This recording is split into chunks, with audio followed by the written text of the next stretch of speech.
طرف 300 کی دنبال کننده داره، میبینم که قیمت استوریش 150 میلیونه. داداش تو با دلار 80,000 تومانی هم 2000 دلار داری میگیری واسه استوری، چی کار مگه داری میکنی؟ تو چطوری برای اون برند سود ایجاد میکنی که انقدر داری میگیری؟ من دفعه پیش که با داشتم صحبت میکردم گفتم تو MKBHD یا اون مارکس براونلی ایرانی. من یه آدمی ام که به حوزه تکنولوژی علاقه‌مندم و راجبش فکر میکنم، تحقیق میکنم، تحلیل میکنم، حرف میزنم. بزرگترین آفرم از زمانی که این پادکست شروع شده تا الان میگن آقا ما پول میدیم مدیر عاملمون یا یکی از بچه‌ها شرکتمون بیاد پادکست. میگن که من دوست ندارم به تو پول بدم، گوشیمو بررسی بکنی بعد بگی که این پید پروموشنه. واسه همین خیلی از کمپانی‌ها با هم همکاری نمیکنن. داداش تو همین کاری که تو داری میکنی خودت اورا تو چند سال بری عقب‌تر مگه میتونی یه نفر این کارا رو بکنی؟ تو 1 سال فعالیت هر روز 5 صبح بیدار شدن یهو پیجم خیلی رشد کرد. فقط بیزنس و تک و استارتاپه که میتونه مشکل فیکس کنه. مشکل آب داری، مشکل برق داری، مشکل آلودگی هوا داری. این کاریه که صاحبین شبکه‌های اجتماعی میخوان اتفاق بیفته. من دوباره رفتم تو همون گروهی که بچه‌ها زدم گفتم نو PR is bad PR. من 2 تا محصول تکنولوژی رو بدم میاد، یکی تبلت، یکی ساعت هوشمند. باحال تجهیز خونت داری خود استفاده می‌کنی چیه؟ یه وسیله‌ای که خیلی باهاش حال میکنم که خیلی زندگیمو تحت تاثیر قرار میده. خیلی بهم ایده جالبی دادی و خیلی کمکم کرد. مرسی از اشتراک گذاری این ایده. بنده رفتم اپلیکیشنم بسازم. اسپانسر این قسمت از پادکست طبقه 16 شرکت لیمو هست. اونایی که تجربه خرید هاست و سرور دامنه دارن احتمالاً اسم لیمو هست رو شنیدن. من یه چرخی توی توییتر زدم که ببینم ملت راجبشون چی میگن و دیدم که عمدتاً خیلی از شرکت لیمو هست و خدماتش راضیان. علل خصوص که دیدم خیلی تعریف میکنن از پشتیبانی و ساپورتش. همونطوری هم که میبینیم خودشون خیلی اکتیون و به سوالا و منشنات جواب میدن. جدیداً شرکت لیمو هاست یه سرویسی رو لانچ کرده به اسم مقیاس یا همون احتمالاً اسکیل که همونطوری که از اسمش پیداست برای شرکت‌ها و کمپینایی که میره بالا و عمدتاً به خاطر ویزیت بالا سرویس‌ها داون میشه که این اتفاق تو ایران هم کم پیش نمیاد. این سرویس پاسخگو این نیازه. اگر شما هم یه همچین مسئله‌ای تو شرکتتون دارین حتما با تیم پشتیبانی مقیاس و شرکت لیمو هاست تماس بگیرین، باشون مشورت کنین و ببینید که آیا راهکارشون به درتون میخوره یا نه. دم شما گرم. بریم سراغ پادکست. چه خبر؟ خبر خستگی شدید. منم خیلی خوابم میاد بزنم. میخوای کنسلش کنی یه روز دیگه ما حرف بزنیم؟ اتفاقا داشتم بهم میگفتم که سهیل بنده خدا از کی به من گفته من یه بار حالم بد شد انداختم عقب. بعد دقیقاً منی که خیلی دقیق میخوابم، خیلی دقیق بیدار میشم، زارت دقیقاً اون روزی که با سهیل میخوایم پادکست ضبط بکنیم شب قبلش کلا نخوابیدم. اشکال نداره. چیکار کردیم مگه؟ سر کار بودی؟ ما یه پروژه بودیم. از وقتی که این پروژه تعریف شد گفتم آقا من 19 دی، چون تاریخ ضبطمون هم دقیقاً از همون روز اول مشخص بود، گفتم من 19 دی کنسرت کاوه آفاق باید برم. من بعد حالا اینجا رو داشته باش، برنامه ساعت 12 تموم میشد. من شانس آوردم تو این بازی تونستم برم کنسرت، گرچه خیلی خوابم میومد ولی کنسرت هم رو رفتم و چه اجرای جذابی داشت. چقدر این آقا هنرمند و خفن کاوه آفاق. وای وای وای. آره یعنی ببین دقیقاً خداست. آره دقیقاً همونی که میخونی شما ازش میشنوی تو استودیو دقیقاً همونو لایو اجرا میکرد. انسان آرتیست شیک. بعد چی دیگه ساعت 12 برگشتیم ضبط تا 4:15 صبح.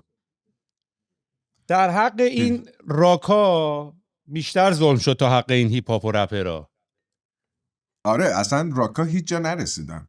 آره یعنی تا همه چی آروم شده یکم حداقل شل شد و مثلا اینترنت و اینا. آخه اون موقع خیلی اینترنتی نبود این قضیه دیگه، خیلی باید میگشتی میچرخیدی و اینا. ببین حالا تا شروع نکردیم که یعنی شروع هم کردیم ولی یکم راست‌ترم بری باز بد نیست تصویر تو. میدونم میخوای اون چراغ بیفته ولی آره یکم دیگه اون درستش میرفت. برو نترس. نه برو اینور به طرف لامپت. تو خیلی میای تو. آره برو نترس. خوب شد، عالی شد. آره حالا پس حال کردی، عشق کردی. پس از اون خستگی پس خستگی کاری نیست. چرا دیگه خستگی کاری اصلا نخوابیدم. کنسرت رفتن خستگی کاریه؟ نه عزیزم، کنسرت 2 ساعت بود. من ما بین ساعت 10 تا 12 رفتم کنسرت، 12 برگشتم سر پروژه، تا 5 صبح هم سر ضبط بودیم. حالا آخرش به نتیجه رسیدیم، پس ضبطتون رو کردیم. آره دیگه ضبط انجام شد، ولی خب دیگه فکر کنم با چشای خیلی پوفیده، من چون هر روز 5 صبح بیدار میشم، تو فکر کن 5 صبح بیدار شدم مثلا 24 ساعت بیدار بودم، اینا یه ماجرایی بوده. ببینم تو الان شروع کردین برای، یعنی تو شروع کردی الان برای، چون دیدم یه دیجی کالا هم یه برنامه‌ای داشتی، قرعه کشی طور بود. الان برای اسنپ داری یه سری کارا این تیپی میکنی. چی شد یعنی اینا رو تازه شروع کردی یا قبلا هم داشتی؟ نه ببین من عاشق مجریگریم، بعد اکتو دوست دارم، کلا اکتوری رو دوست دارم و جایی ازم دعوت بشه میرم. و از اون جایی که مثلا میگم دیجیکالا داره بیت کوین جایزه میده و اهورانیازی به عنوان مثلا یه چهره‌ای که حالا حمله بر خود ستایی نباشه، مهمم نیست اتفاقی که افتاده، مثلا نه که خیلی اتفاق مهمی باشه، مهمترین چهره تکنولوژی سوشال ایرانه که مثلا هم راجع به همه چی حرف میزنه. جاهای زیادی این تیپی دعوتش میکنن، مثلا چون ما داریم بیت کوین جایزه میدیم و تو تبلیغمون رو یه بار رفتی، تو هم مثلا بیا به عنوان مجری باش. هم مسخره بازیام با مزه است، عددوارم دوست داشتنیه، کلا یه جنس جوریه. بعد از این جاها زیاد میرم، واسه همین آره اینه داستان. یه دونه بیت کوین یعنی مثلا $95,000 حدوداً داشت جایزه میداد. آره با همکاری یه صرافی بود، والکس. این داستان جایزه آجی، ما هم سر کمپانی قبلی که تو ایران ریحونه داشتیم، مثلا ما هم یه دونه 206 دادیم، مثلا از آیفون اینا خب میدادی دیگه مثلا. بعد من واقعا از این کمپینا بدم میاد، میدونی، به خاطر اینکه کمپینه درسته، حالا آخه کمپینه اون آدمایی که میان شرکت میکنن واقعا یوزر واقعی بگیرن. آره بله. یوزر واقعی نیست و بعد واقعا یه پیکی ایجاد میشه، اصلا فقط یه عددی میره بالا بعد میاد پایین، کامل درک میکنم. آره یعنی نمیدونم، فقط بیشتر من حتی نتیجهشو متمتیکالی رو کاغذم حتی ندیدم راستشو بخوای. بعد این 206 رو من با بچهای تیممون اینطوری بودم که بابا بکشی اسم یکی از بچهای خود شرکت رو درآین دیگه، میدونی. بعد بچه‌ها اینجوری که نه آخه بچه‌م واقعا یه سری آدم پیگیر داریم، یعنی اصلا توی کتاب مالکوم گلدول هم یه داستانی میگه همیشه 1-2% جامعه آدمایی هستن که اتفاقاً باعث میشن که مثلا کسی نتونه از این کارهای کلاهبرداری این تیپی بکنه، نه که کلاهبرداری ولی بالانس نگه داره. مثلا مثالش اینجوری بود که اگه مثلا روی مثلا بزنن آقا گوجه با 25% تخفیف برید توی مثلا یه مغازه‌ای، ممکنه 100 نفر برن خرید کنن گوجه رو به خاطر اون تبلیغه بخرن، ولی چون 25% تخفیفش حواسشون هست نمیفهمن، ولی گفت همیشه یه نفر هست تو این 100 نفر، 1% تو این 100 نفر وجود داره که چیز کنه، بره و گیر بده بگه آقا این گوجه 25% تخفیف روش نیست. واسه همین داستانش این مدلیه که مثلا میگم من خودم به عنوان من همیشه تو کارم این مدلی ام که آقا من اند کاستومر شما، من اون مشتری نهایی‌ام، در نتیجه من با من جوری باید رفتار کنین که با مشتری نهایی رفتار میکنین. مثلا من یکی از مسائلی که همیشه تو این مسابقات شرکت میکنم اینی که میرم میپرسم آقا دارین چطوری قرعه کشی میکنین. خب مثلا دیجیکالا مدلی بود که اینا یه نماینده از دیجیکالا بود، یه نماینده از والکس بود، بعد برنده که اسمش در می اومد عدد بر اساس لحظه ای عدد بیت کوین یه سری شماره جمع می کردیم که اون میشد نمره اون فردی که داره قرعه کشی میشه و در نهایت میرفتن چک میکردن توی یک سایت لندینگی. تلاش بر این بود که شفاف باشه، ولی در نهایت میدونی دنیای تمیزی نیست. آره. ممکنه توش کلاهبرداری باشه ولی ممکنه هم نیست نباشه. ما تلاشمون که همیشه حالا راستشو بخوای، حالا مثلا منم حالا شوخی گفتم، یعنی مثلا واقعا حالا شوخی واقعا به بچا، یعنی نه به خاطر اینکه بخوای ندی و اینا، به خاطر اینکه واقعا داشتم گفتم الان اسم یه آدم رندومی داری میکشی بیرون که احتمالاً تو زندگیش یه بارم ریحونه نشده، فقط واسه این کمپین اومده یه ساین اپ زده رجیستر کرده، که میتونی ادعا کنی خب مگر اصلا هدف همین نیست، میدونی وایرالیتی ایجاد بکنی و اینا. و واقعا بچهای تیم مارکتینگ و اینا میکردن و باجت هم میذاشتیم و واقعا برای یه کمپانی تو اون ابعاد دادن یه دسته گوشی و موبایل و اینا به مراتب هزینه‌اش کمتر از 1000 تا کار مارکتینگ و گوگل ادز و تبلیغات کلیکی در میاد. یعنی واقعا هم با بچه‌ها میدادیم، یعنی بچه‌ها اینجوری بودن که آقا هم اصلا اینتگریتی قضیه زیر سوال میره نکنیم. من اینجوریه که خب بچه‌ها نیازمندترن، بعد ما خودمون نیازمندتریم میدونی. ولی آره، ولی میدادیم و کمپین زیادی هم میدادیم. من میدونی معتقدم به چی؟ من معتقدم به اینی که حالا مثلا یه برند بزرگی مثل دیجیکالا به نظر من خب اینو اومد تو مثلا کمپین بلک فرایدیش کار کرد. دیجیکالا که دیگه برای شنیده شدن اسمش نیاز به تبلیغ نداره. این واسه یه مثلا به نظر من، ببین تو اثر پولداری وقتی مثلا مهمونی میگیری به جای اینکه 2 دست غذا بذاری 6 دست غذا میذاری، بیشتر به مهمونات حال بدی. خب خیلی از برندهای بزرگ به نظر من الان سر اینن که بیشتر اسمشون به چشم بیاد، میدونی تو ذهن بیشتر بمونن، بعد در این حد تبلیغشون رو انجام میدن. بالا دیجیکالا تو بلک فرایدی فروششو میکنه، نیازی به این کمپینا نداره. اما تو برندهای کوچیک من معتقدم به اینه که ارزش آفرینی بکنی با ارزش تر است از این کمپین ها. یعنی تلاش بکنی یه کار با ارزش بکنی، زحمت میخواد، انرژی میخواد، ممکنه شکست بخوری، ولی در نهایت میتونی یه انگاری که مثلا مثل این میمونه به جای اینه که مثلا سبزی بکاری درخت پرتقال بکاری. آره میفهم سبزی خوردنی. آره من خودم این مدلیم، یعنی من همیشه تو کار خودم هم سعی میکنم اینطوری باشم، یا اگه به کسی مشاوره میدم سعی میکنم اینطور مشاوره بدم که سعی کنین بیشتر پی خلق ارزش باشین تا اینی که لحظه ای پول خرج کنیم سریع به نتیجه برسیم. اتفاقا شنیدن تجربه‌ای تو اهورا تو این کمپین دیزاین ها اینا الان برای شخص من خیلی جالبه که مثلا الان برای چه شرکتی چه کمپینایی ران کردی و کدوماش کار کرده. ولی قبل از این که اینا رو بگیم یه خورده‌ای که همیشه به من میگیرن میگن چرا مهموناتو معرفی نمی‌کنی، که البته من فکر کنم تو این کیس تو بعد منو معرفی کنی چون تو اینستاگرام 1 میلیون فالوور داری. دمت گرم پسر، مشتی هستی. من نسبتاً دیرتر باهات آشنا شدم، یعنی نمیدونم چند ساله داری فعالیت میکنی، ولی مثلا من فکر کنم نزدیک 3-4 ماهه که دارم فالوت میکنم و احتمالاً تو اکسپلورم اومده بودی و دیده بودم تو اینا. بله.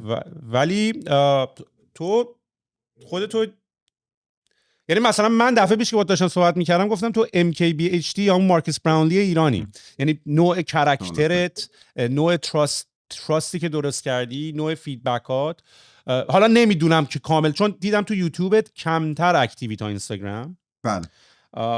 ولی با توجه به این اتفاقاتی هم که الان برات افتاده، تو خودتو یه دیجیتال کانتنت کریئتور الان میدونی یا فریلنسر الان خودتو میدونی یا ویدیو پرودیوسر خودتو میبینی؟ میدونم ساختن برای اینا سخته و اصلا درست هم نیست، چون من اصلا خودم تایتل گذاشتن یه جوری بدم میاد آجی، به خاطر اینکه الان دنیایی نیست که تو یه کارو فقط بکنی. حالا اگه دکتر اینا باشی خیلی فوق العاده تخصصی قبول میکنم، دکترش هم به نظر من تایتلش آنترپرنوره، چون دکتر هم بعدش باید بره کلینیک خودش رو بزنه و نمیدونم میدونی. ولی متوجهم. ببین من خودمو چیز میدونم، بیشتر از همه اینا من خودمو ژورنالیست میدونم.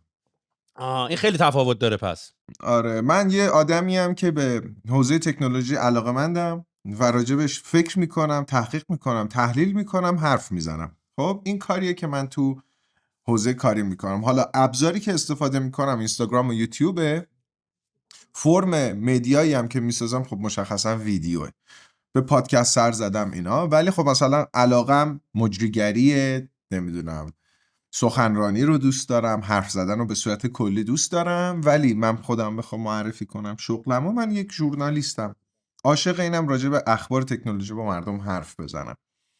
چون کلمه ژورنالیست وقتی به کار میبری یکم وزنش میره. مثلا من توی این پادکست خیلی بوده تو اپیزودایی که مثلا به من گفتن که تو چرا این سوالا رو از این طرف نپرسیدی، یا این اتفاقایی که بر این آدم افتاده رو چرا نگفتی. یعنی یواش یواش یه جورایی سطح انتظارا میره بالاتر و انتظارایی هم به وجود میاد که آقا مثلا تو که داری با این آدما حرف میزنی.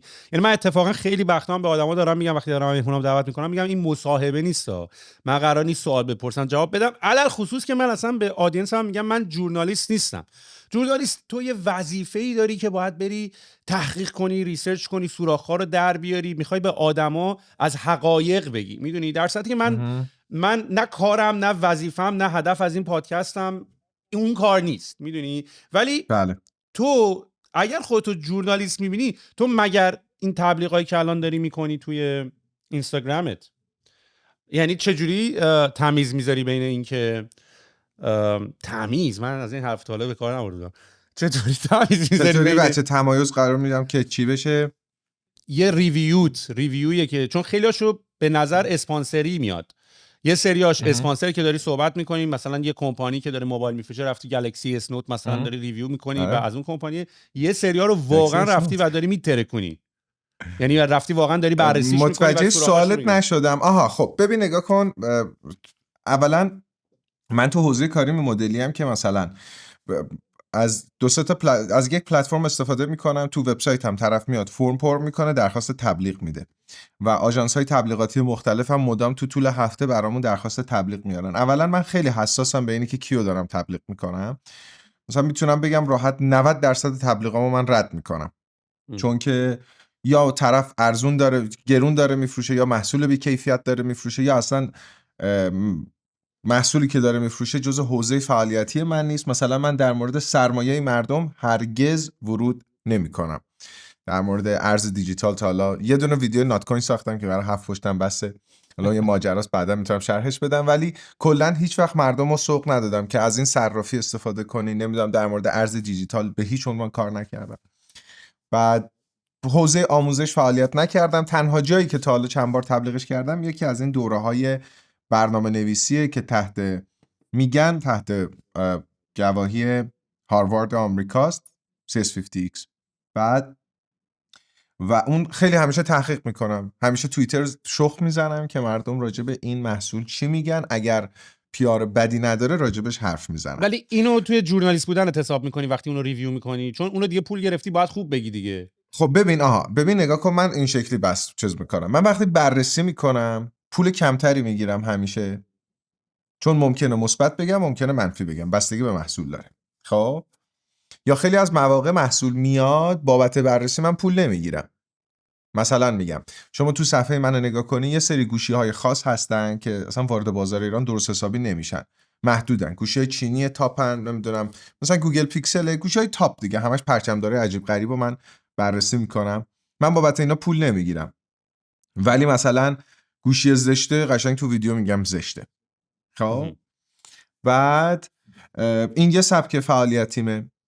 اون محتوایی که مثلا با هواوی همکاری میکنم و خدمت درس کنم که پول میگیرم برای معرفی گوشی، هشتگ تبلیغ رو میخوره، مثلا هشتگ میذارم تبلیغ. یا مثلا تو یوتیوب اون کلیک پید پروموشن رو فعال میکنم. واسه همین خیلی از کمپانی‌ها با هم همکاری نمیکنن، چون که میگن که من دوست ندارم به تو پول بدم گوشیمو بررسی بکنی بعد بگی که این پید پروموشنه. ایرانه دیگه.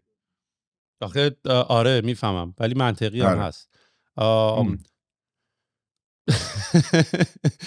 ببین ولی حتی به نظر من یه جاهایی که آدم، آخه به خاطر اینکه تو وقتی یه سری نکته‌های منفی رو میگی اعتماد طرف هم میره بالاتر، میدونی. یعنی حتی من اگه تبلیغ پولی هم داشته باشم به طرف حاضرم بگم آقا بدیاش هم بگو. ببین مسئله میدونی چیه؟ مسئله اینه که تو بازار ایران یه انحصاری هست، یه محدودیت هایی هست، رقابت خیلی قوی نیست، در نتیجه طرف دوست نداره تو بیای خیلی منفیشو بگی. اما برندهای بزرگ، افرادی که به محصولشون اعتماد دارن، این مدلی هن که ببین خوب و بدشو بگو. من این شکلی برات بگم، هر کسی که مدیریتش مدرن بوده میپذیرفت که بد من محصولش هم بگی. هر وقتی که با تیم‌های ارتباط داشتم که مدیریتشون یک کمی سنتی بوده، مدیر عامل از بازار آفلاین شروع کرده الان به آنلاین رسیده، این مدلی بودن نه فقط خوبه ما رو بگو، ما بهترینی، ما اولینی، ما اون ترین معروفای ایرانی. و من خودم معتقدم وقتی تو منفی رو میگی طرف این مدلی ببین کن با توجه به حجم تبلیغاتی که امروز کاربرها میبینن این مدلی هن که بابا ما میدونیم دیگه یه محصول ضعف داره، یه ضعفایی توش داره که مثلا سال آینده بتونه نسخه جدیدو بده که بگه من ضعف قبلی رو پوشوندم. وقتی تو همش خوبی میگی خب حال نمیکنن دیگه. من همیشه تلاش میکنم خیلی صادقانه بررسی بکنم. این وسط هم خب باید نونم در بیارم، خب طبیعتا باید تبلیغم بکنم، ولی یه کار مهمی که من میکنم تا جایی که یادمون نره همیشه هشتگ تبلیغو داریم وقتی تبلیغ میریم. بعد خیلی‌ها میگن که برای چی این کارو میکنی؟ خب این که مشخص تبلیغه، منم میدونم مشخص تبلیغه، ولی وظیفه‌م ایجاب میکنه به مردم بگم آقا داری تبلیغ میبینی. آره در اون که باید بگی پیدی اصلا نه تنها اشکال نداره که حتی یه جورایی هم ببین آخه مثلا من یه اپیزود سری قبل رفتم با 2 تا از دوستام که اصلا هر جفتشون هم هر بار تو پادکست من اومده بودن و اصلا یکیشون و ما یه سرویسی بچه‌ها درست کردن که منم توش دارم بهشون کمک میکنم و اینا به اسم چت در جریانم. بله پارمون کردن بله در جریان توییتر هم هستم. آره بعد حالا بماند که اصلا من داشتم نگاه کردم یه سریای اینا که کامنت شده سرویس مشابه دارن اصلا میدونی یعنی اصلا از اون ور بود. بعد خب مثلا یه سری هم اینطوری بودن که آقا این یو آی و یو ایکسش اینا هنوز خیلی کار داره، حق دارن. یه سری هم بحثا اصلا دوباره میره به همون بیراهه که بعد 160 اپیزود تو این پادکست کاسب تحریم و اینا رو من دیگه واقعا نمیفهمم اینو منظور ملت دیگه چیه. میدونید دیگه آقا مثلا بگی من کردم تو حلقه دوست داری برو ساین اپ کن، دوست داری ساین اپ نکن دیگه. آره. میدونی و ببین خدمت درس متوجه کاملا منظورت اگه به کاسب تحریم آره خیلی حرف دارم ولی اصلا دوست ندارم بازش بکنم، یعنی برم از اون سمت چون من یکم من یه مقداری زبانم تیزه، یعنی من تو این پادکستم جلوی خودم خیلی میگیرم، من خیلی آدم چیزی نیستم، یعنی من جر میدم و الان خیلی جلوی خودم میگیرم که نخوام برم حرف این تیپی بزنم، ولی یه مقداری از نحوه حرف زدن میدونی اگر یک آدم باسوادی فیدبکی بدهد من 100% گوش میکنم و توی این 160 خورده اپیزود تا حالا یه تیپ هم نوع بچهای استارتاپی یا کسایی که یه مدیری یه مهندسی تا حالا نمیده حرف این تیپی بزنه، همش یه سری آدم آنون و اسمای عجیب غریبی دارن. یه مقداری من ناراحت خودم نیستم، ناراحت اونام که با این طرز تفکر تو زندگیت ضرر میکنی، به جایی نمیرسی. ببین اتفاقا نظر منتقدانه، نظر منفی، منتقدانه، نظر بد، بی‌ادبی، هر چی عنوانشو بذاریم، خب تو سوشال مدیا، شبکه‌های اجتماعی به شدت زیاده و تو نمیتونی باهاشون مبارزه بکنی. خب این ببین من همیشه میگم شبکه‌های اجتماعی همون خیابون‌های جامعه‌ان که الان وجهه دیجیتال پیدا کردن. اینا همه ماها همون آدم‌های تو خیابونیم. 15 سال پیش 20 سال پیش میرفتیم دور میکردیم، پیاده روی میکردیم تو محله های خوشگل شهرمون و اینا، غیبت میکردیم، میگفتیم، میخندیدیم، دختربازی میکردیم، پسربازی میکردیم. دقیقاً همونه، هیچ فرقی نمیکنه، ماهیت آدم هم همونه، با این تفاوت که آدم ها راحت تر میتونن حرف بزنن، یه پیشرفتی نسبت به قبلی داره. بعد مثلا من هر از گاهی تو توییتر بابت اینکه ببینم واکنش مردم نسبت به رفتارهای من تو شبکه‌های اجتماعی چیه، همیشه اسممو سرچ میکنم. یکی اومده بود راجب خیلی میبینم که به من هیت میدن، مثلا میگن اهورانیازی چقدر، مثلا آخرین چیزی که دیدم این بود که آره اصلا ببین اهورانیازی دهنشو باز میکنه، من میرم توالت انقدر که این آدم لو لول و چیپ و مثلا ندید بدیده. بعد من این مدلی بودم که خب اوکی برم پروفایل یارو رو ببینم، بعد دیدم کلن توییتاش همه هیت به همه چی. خب این انسان من خوب اصلا اینو کاری نداریم، این فرد کلا فردیه که منفی گراست، خب به همه چی دوست داره هیت بده. خب منم میتونم مثبت باشم به دید یک نفر، میتونم منفی باشم، هر کسی دنیا رو از دریچه خودش میبینه. خب اون با من حال نمیکنه، خب بذار راجع به من توییت بزنه. اما وقتی میرسیم به محصول، اوکی، محصولی که بابتش زحمت کشیده شده فلان اینا، خب 2 تا وجه وجود داره. مثلا من خودم اسم اینو میذارم همین موضوعی که کاسبی تحریم. خب مثلا تو هیته کاری من فروش VPN یکی از دم دستی ترین و نقد ترین بیزنس هاییه که من میتونستم راه بندازم. خب یه دوره هم حتی بهش فکر کردم اما هیچ وقت اجرایش نکردم چون خوشم نمی اومده از این که مثلا از آب گلالود ماهی بگیرم. اما آیا من خودم از VPN استفاده نمی کنم؟ چرا؟ من میرم از VPN یکی دیگه میخرم. خب مثلا میگم من اگر دسترسی به چت GPT نداشته باشم آیا مثلا از چت GPT یا امثال هم استفاده نمی کنم؟ چرا میکنم؟ آیا من از خدمات ایرانی کارت برای مثلا خرید مثلا اشتراکام استفاده نمی کنم؟ چرا میکنم؟ خب نیاز دارم، اینا تسهیلگر مسیرن. میدونی؟ شاید خودم هیچ وقت ران نکنم چنین سیستمی ولی استقبال میکنم. آره و یه نکته هم که حالا وجود داره مثلا در رابطه با این چت GPT من یه چیزی هم فقط بگم، مثلا نمیخوام راجعش بپردازم، ولی مثلا یه نکته که وجود داشت اینه که اصلا این سرویس، این که تو مجموعه چند AI رو میاری میکنی توی یه پلتفرم زیاده، خارجیش هم زیاده، یعنی همه فکر کنم مثلا چت جی پی تی تو فرار کرد، این اصلا این نیست. و من من یه کامنتاری اینجوری میخوندم دیگه، یعنی مثلا اینجوری که خب تو هم که نفهمیدی یعنی حتی نمیتونستم بازخورد مثبت بگیرم، بگم این یه حرف مثلا 3-4 تاش بود مثلا یو آیت بعد سرعتت بعد اینا رو همه رو به جون و دل فیدبک ها رو داشتیم گوش می‌کردیم و اینا. یه سری اینجوری که داشت اصلا نفهمیدی بازی رو، میدونی؟ و یه سری یه سری ها من مثلا هیچ نمیفهمم. من خودم از خیلی چیزا هیت دارم، وکال بودنشو داد و بیداد کردن توی توییترشون نمیفهمم. من مثلا همه چیز دنیا برام قشنگه. آفرین مثلا نمیگم مثلا من تو اینستاگرام یه چیزی خوشم نمیاد رد میکنم، کامنت نمیذارم من دیگه. یه احساس خودخالی کردن و عقده‌ای میده، میدونی؟ یعنی چیزی که آره دلم میسوزه برای طرف، میدونی؟ آره منم اینو خیلی موافقم باهات که ببین ما انسانیم، ما از نظرات مثبت بهره میبریم، از نظرات منفی هم میتونیم بهره ببریم، ولی نظرات منفی منتقدانه درست بسیار عالیه. اما به سبب تمام فشارهای زندگی نظرات منفی عموماً به فوش و هیته، قشنگ هرس اون یارو در اومده، هرس تو هم که میخونیش در میاد، همه دو طرفه یک جنگ روانی ایجاد میکنه. و منم اینطوری هم که آقا من با خیلی از فعالینی که توی این اینستاگرام و اینا کار میکنم حال نمیکنم، نهایت کارم اینه که بلاکشون میکنم.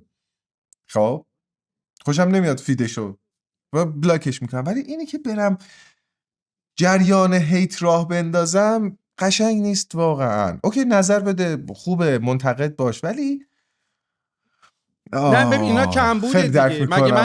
مگه من تو اینستاگرام رد نمیشم شاید یه دختره مثلا داره یه طوری تبلیغ میکنه مثلا همه جاشو انداخته بیرون، من رد میشم حالا برم بنویسم تو چی برای ارائه داری که اینا نوشتی بعد 550 نفرم کامنت مثلا اینجوری که شما کی هستین، مغزتون چطور کار میکند، میدونی؟ و یه چیز دیگه هم آدما فکر کنم یه چیزی رو درک نمیکنن، چون آدما که این تیپ کامنت ها رو میذارن خودشون تا حالا آدمی نبودن که کامنت بگیر باشن، یعنی تو مرحله نبود، انقدر مهم نبودن که بخواد کسی براشون کامنت بذاره. اینجوری بگم که بفهمه رو منظورم چیه. و نمیتونن بفهمن که بعضی از کامنت ها چه دردایی برای بعضی از آدما داره، میدونی؟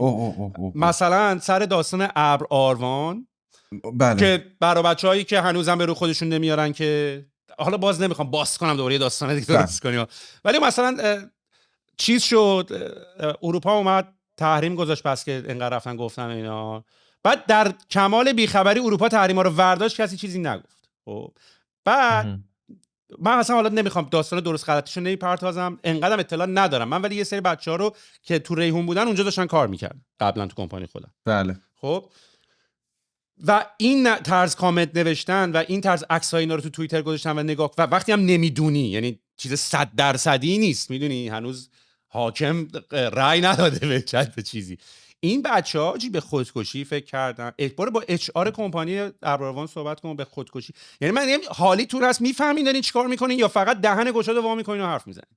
میدونی این بچه‌ها به خودکشی فکر کردن، حالاشون بد شده، از خانواده‌هاشون طرد شدن و نمیدونین، شما هیچی نمیدونی، همینجوری واسه خودت راحت لات پشت کیبوردی نوشتی با آیدی ناشناس و اینا.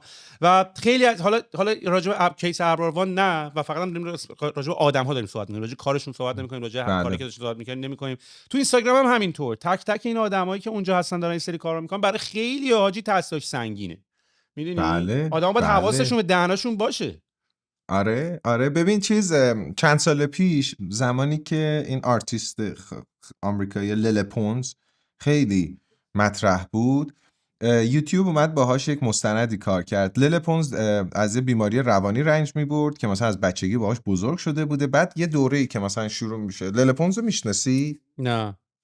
لیل پونز یکی از زمانی که اپلیکیشن واین بود، اپلیکیشنی که 15 ثانیه کانتنت میسازه و تو ایران اصلا معروف نبود اون زمان. آره این کینگ بچ چندین نفر آدم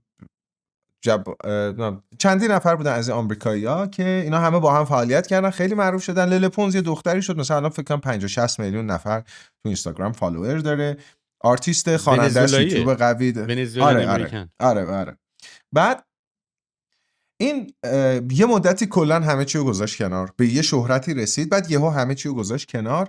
سر چی؟ سر کامنت های هیت مردم که این پست میذاشت، مثلا پست 30 میلیون در مجموع در شبکه‌های مختلف بازدید میخورد. بعد این از حجمه کامنت های منفی دیگه نتونست اون فشار روانی رو تحمل بکنه که مثلا که چی بشه، اوکی تو با من حال نمی‌کنی، چرا میای به من حرف بد میزنی؟ واقعا این بازی روانیه رو من دوست ندارم. منم خیلی با این مسئله مشکل دارم و دنیای من اتفاقا دنیای خیلی لطیف و مثبتیه. من همیشه سعی میکنم مؤدب باشم، همیشه سعی میکنم به دیگران انرژی مثبت بدم، لبخند همیشه دارم. مثلا همین دیشب این اتفاق افتاده بود، بچهای اسنپ همیشه میگفتن آقا ببخشید اتفاق افتاد.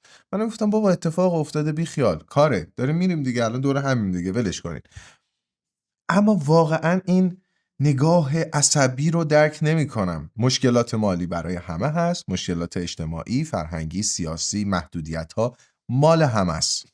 اتفاقا چقدر قشنگه که ما حامی همدیگه باشیم تو این دوران. اون کسی که سعی میکنه تو این موقعیت یک کاری بکنه رو حمایت بکنیم، ولی به جاش مردم میرن چی کار میکنن؟ اون یارو که کلاهبرداره، تیپ شیادی داره، قمپوز در میکنه، لباس زرق و مرغدار میپوشه رو میرن دنبال میکنن، چون حرفاش از جنس رویا فروشیه، حرفاش از جنس دور از جان شما که میشنوی اینه که دیگران رو خرفرز کردنه. خب با اون اوکیان. چرا؟ چون مثلا یه حرفایی میزنه دوست دارن بشنون، یه فعالیتایی میکنه دوست دارن ببینن. متاسفانه و این قضیه خوبم نمیشه، این قضیه همینطوری بدتر میشه چون صاحبین شبکه‌های اجتماعی اینو میخوان. آره کلا اصلا هیت باعث میشه کانورسیشن شکل بگیره، کامنت ها بره. من خیلی خنده داره، مثلا همین چت جی پی تی وایرال شده الان واسه من، از نظر بیزنسی اتفاقا خیلی جالب بود. میدونی من چیزام که عجب، من دوباره رفتم تو همون گروهی که بچه‌ها زدم، گفتم نو پی آر ایز بد پی آر اگین، چون سر ریحون هم همین داستانا داشتیم دیگه، یه کمپین بیا بخور ما داشتیم اونجا، من همینطوری بودم که دوباره داستان شد، دوباره من رفتم تو گروه نوشتن نو پی آر ایز بد پی آر. یعنی ولی میگم دیگه من بیشتر از درصد بالایش که حسادت میاد، ولی خیلی جالبه به خاطر اینکه مثلا وقتی تو حجم کانتنت اینستاگرام و اینا رو کناری میبینی، این همه واقعا 99% چیز زرد هست. مثلا تو هیچ فکر نمی‌کردی که اگر مثلا اومدی یه چنل زدی که داری راجع به تک و استارتاپ و اینا صحبت بکنی، اصلا دلیلی برای هیت داشته باشه. میدونی یعنی مثلا خیلی چیز عجیبه، چجوری باید میتونه به سمت هیت بره این اصلا این تاپیک، این مسئله تک استارتاپ کار کردن، یه سری آدم منطقی نشستین دور هم داریم حرف میزنیم مثلا. سوید میدونی کجا میره سمت هیت؟ ببین زمانی که من یه مثال خیلی جالبی واسه این قضیه دارم. من همیشه سعی میکنم فوق‌العاده چهره ساده‌ای داشته باشم و رفتارم جلوی دوربین ساده باشه.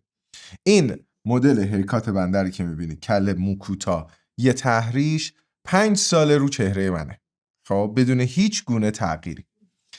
برای اینی که تو وقتی مثلا میگم عکس مثلا متالیکا رو تیشرتت باشه، یه نفر ممکنه با متالیکا حال نکنه، با پینک فلوید حال بکنه، خب به خاطر اینکه تیشرت متالیکا داری به تو بیاد هیت بده. اوکی؟ ولی وقتی تیشرتت رنگ سفید باشه خب سفیده دیگه، اصلا نمیاد سفید هیت بده. خب بعد یکی از مسائلی که موجب میشه آدما میان هیت میدن، من الان از محصولا دارم میام بیرون ها، یه کمی عام‌تر دارم نگاش میکنم، زمانی که با سلیقه آدما جور در نیای خب و به جای اینی که ازت بگذرن میان بهت هیت میدن. بازم میگم این کاریه که صاحبین شبکه‌های اجتماعی میخوان اتفاق بیفته، چون مردم رو درگیر میکنن و اینگیجمنت ایجاد میشه و همینه. یعنی تو تا زمانی که خیلی شسته رفته رفتار میکنی کسی کاری به کارت نداره. همین که یه ذره خودتو دخیل میکنی، یه مقداری از خود واقعی تو نشون میدی، مردم به سلیقه‌شون بر میخوره و به جای اینکه بیخیالت باشن میان بهت هیت میدن که من واقعا با این اخلاق مشکل دارم. نگو اصلا. ولی حالا یه چیزی من بگم، حالا تو مثلا از این ور داری میگی که خب تو به خاطر نحو نمونه کارت داری سعی میکنی که تا جایی که میتونی بیشترین آدینس رو بتونی کاور کنی. من کاملا خودآگاهم از این که من تو چی اصطلاح فارسی میخوام چیزشو بگم، مؤدبانه‌شو بگم، ولی اینی که میخوام بگم مثلا من برای خیلی‌ها قابل قبول نیستم. یعنی مثلا واقعا به مزاج خیلی‌ها من خوش نمیاد. من اینو در زندگی طبیعی روزام توی مهمونی هم میرم 10 نفر من احتمالاً خوششون نمیاد. میدونی چیز و من اتفاقا من اصلا اتفاقا من اگه می‌خواستم همه خوششون بیاد من که بعد بستنی فروش می‌شدم. میدونی من اتفاقا دلیلی که اصلا پادکست دادم اون اتفاقا یه نقطه نظر اتفاقا خیلی خاص دارم که اتفاقا خیلی هم مخالف داره. اتفاقا دلیلی که به خودم اجازه دادم پادکست بزنم این بود که توی این استارتاپ زدن‌ها من کاملا تا چند سال تو همین کمپانی خودم به شکل خیلی زیادی برای مدت خیلی زیادی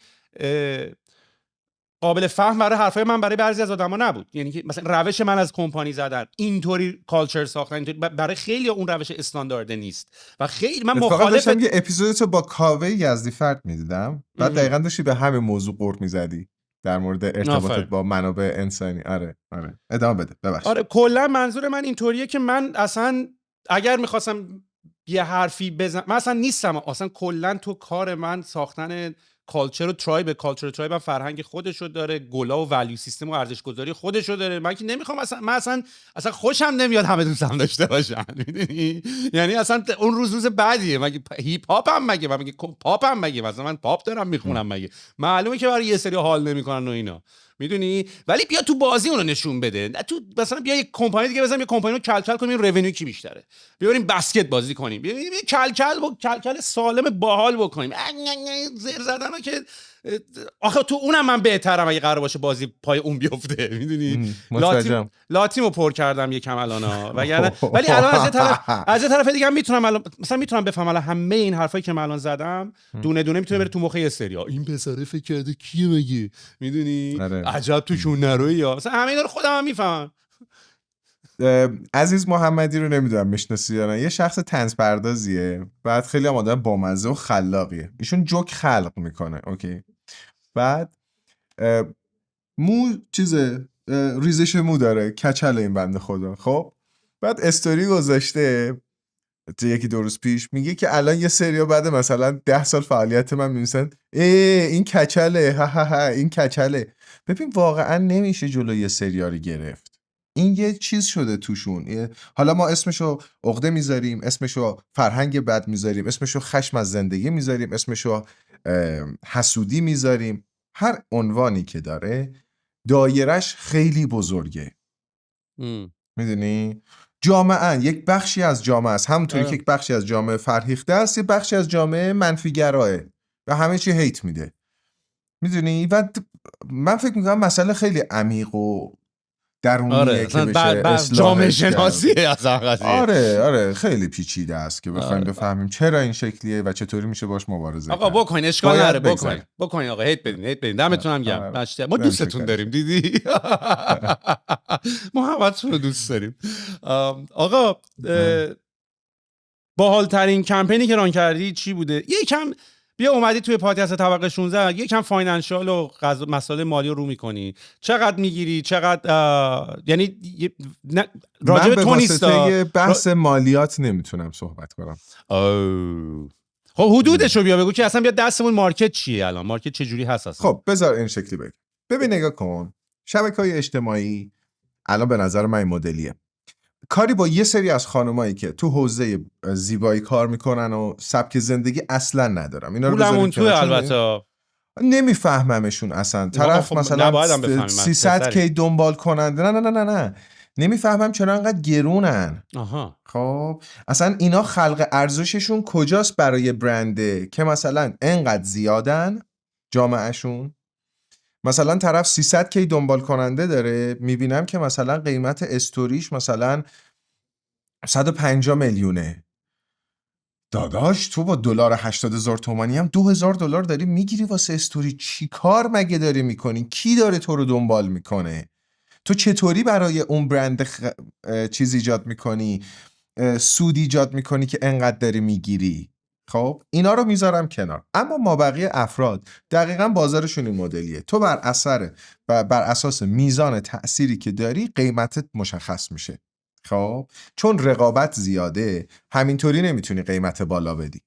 بعد این وسط چطوریه؟ مثلا میگم یک برندی صاحب یک کسب و کاریه، میخواد تبلیغ بده، این که ارتباط با اینفلوئنسرها نداره.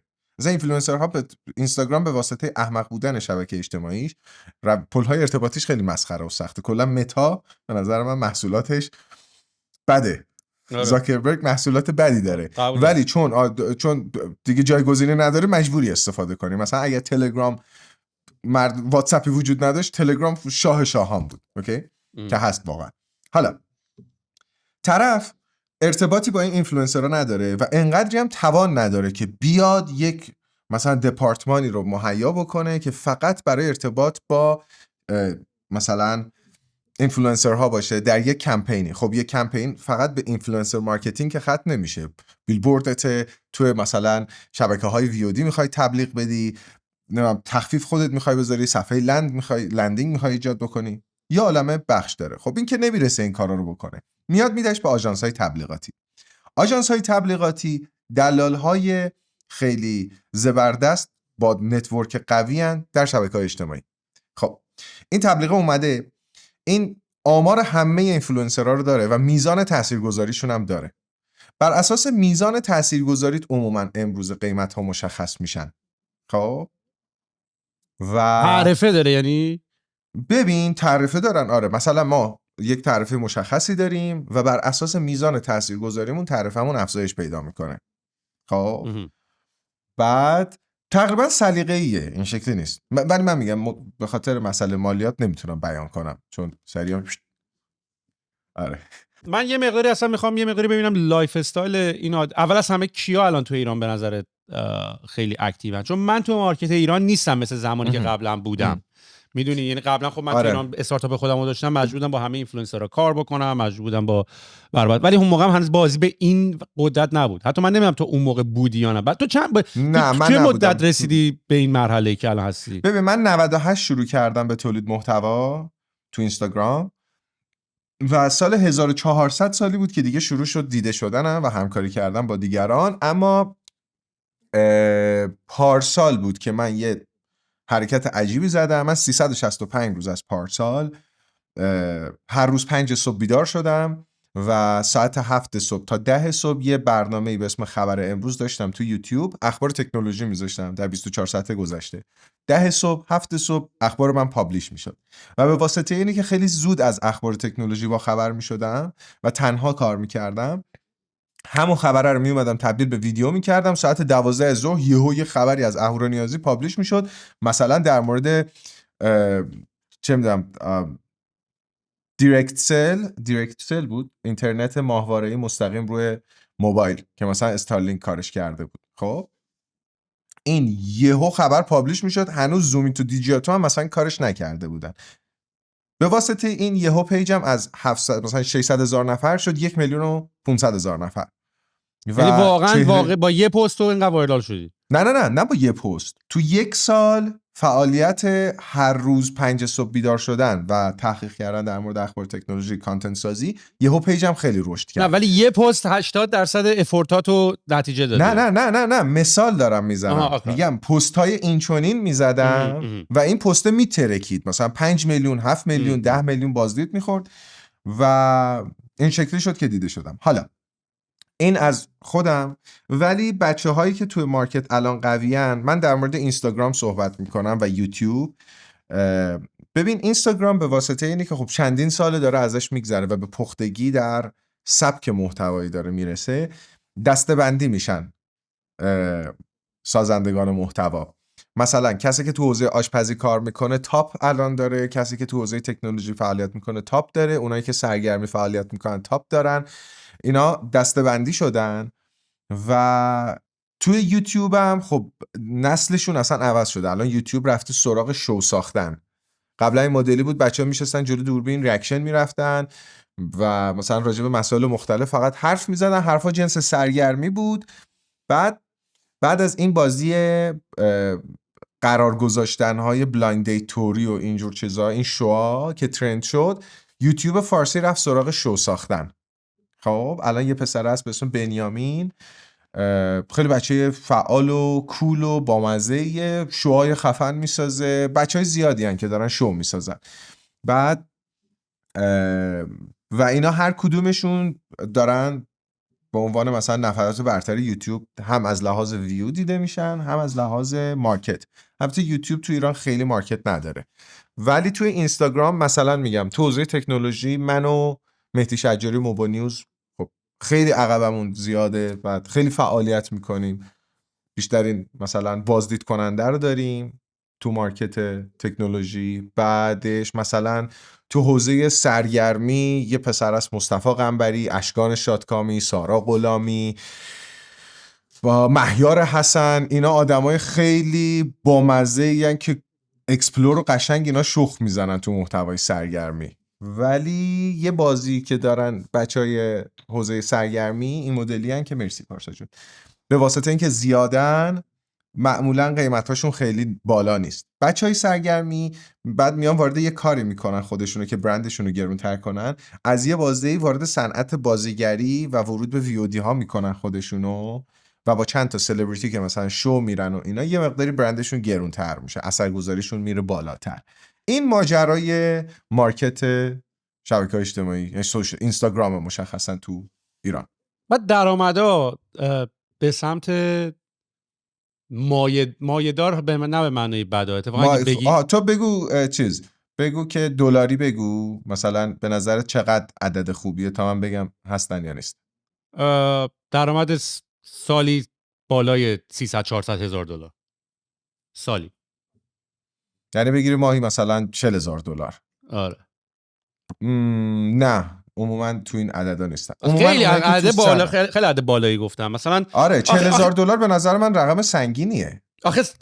آخه 100,000 دلار تا 200,000 دلار تا حتی 250,000 دلار میتونی بگی یه حقوق خب آخه ببین تقریبا اوکی تو کانادا فرق میکنه. آره متوجهم. تو ایران خیلی ماجرا فرق میکنه. شما ببین مثلا میگم برای پادشاهی البته با این عدد تو ایران دیگه پادشاهی دقیقاً آره خیلی قابل قیاس نیست این عدده. خب به واسطه خیلی مسائل اقتصادی مختلفی من سوادشو ندارم، ولی مثلا بگی من توی ایران مثلا 2 میلیارد در میارم، توی کانادا مثلا میشه چه میدونم مثلا 20,000 دلار و اصلا کافی نیست مثال.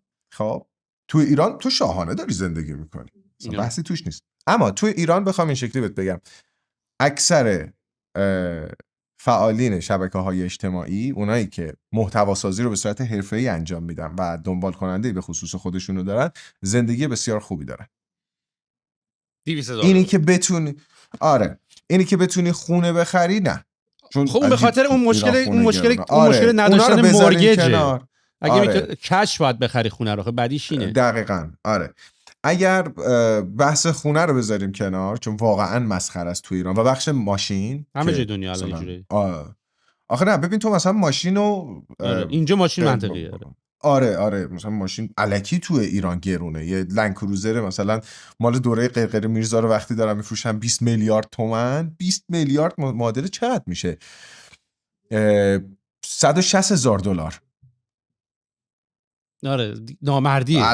الان لند کروزر 2023 از 100,000 دلار شروع میشه اگه اشتباه نکنم. خب اینو بذاریم کنار، بچه‌هایی که دارن شبکه‌های اجتماعی فعالیت میکنن زندگی خیلی مفرح و خوبی دارن، سفرهای خارجیشون رو به راحتی میرن، بریز به پاش دارن، لباسای برند میپوشن، نمیدونم هر اون چیزی که یه زندگی آروم و خوش رو فراهم میکنه دیگه.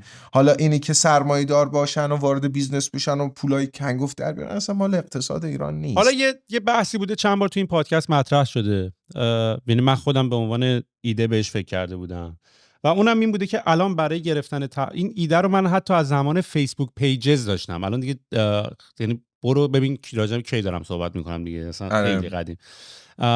فیسبوک پیجز اون موقع اصلا خب تبلیغات مارکتینگ و اینا از اینجوری بود که یه پستی تو فیسبوک بذارن و اینا. من همون موقع به ذهنم زد که آقا یه نتورکی درست کنیم، یه سایتی باشه که تو بتونی بری تمام پیجایی که قبول تبلیغ میکنن رو بری ببینی، تمام اطلاعاتش هم ببینی، همونجا هم بتونی سابمیت کنی، حتی سیستم بیدینگ هم بذاری، یعنی سیستم بیدینگ هم تبلیغاتو نخوای بری نگوشیت کنی. همین رو می‌خواستم بگم. به شدت هست. آره البته به یه سری دلایلی من اون موقع رفتم سرچ کردم اینا، اون موقع هم بود ولی فیسبوک شات داونشون کرده بود، یعنی حتی نمیدونم چرا، آخرش هم دلیلشون نفهمیدم.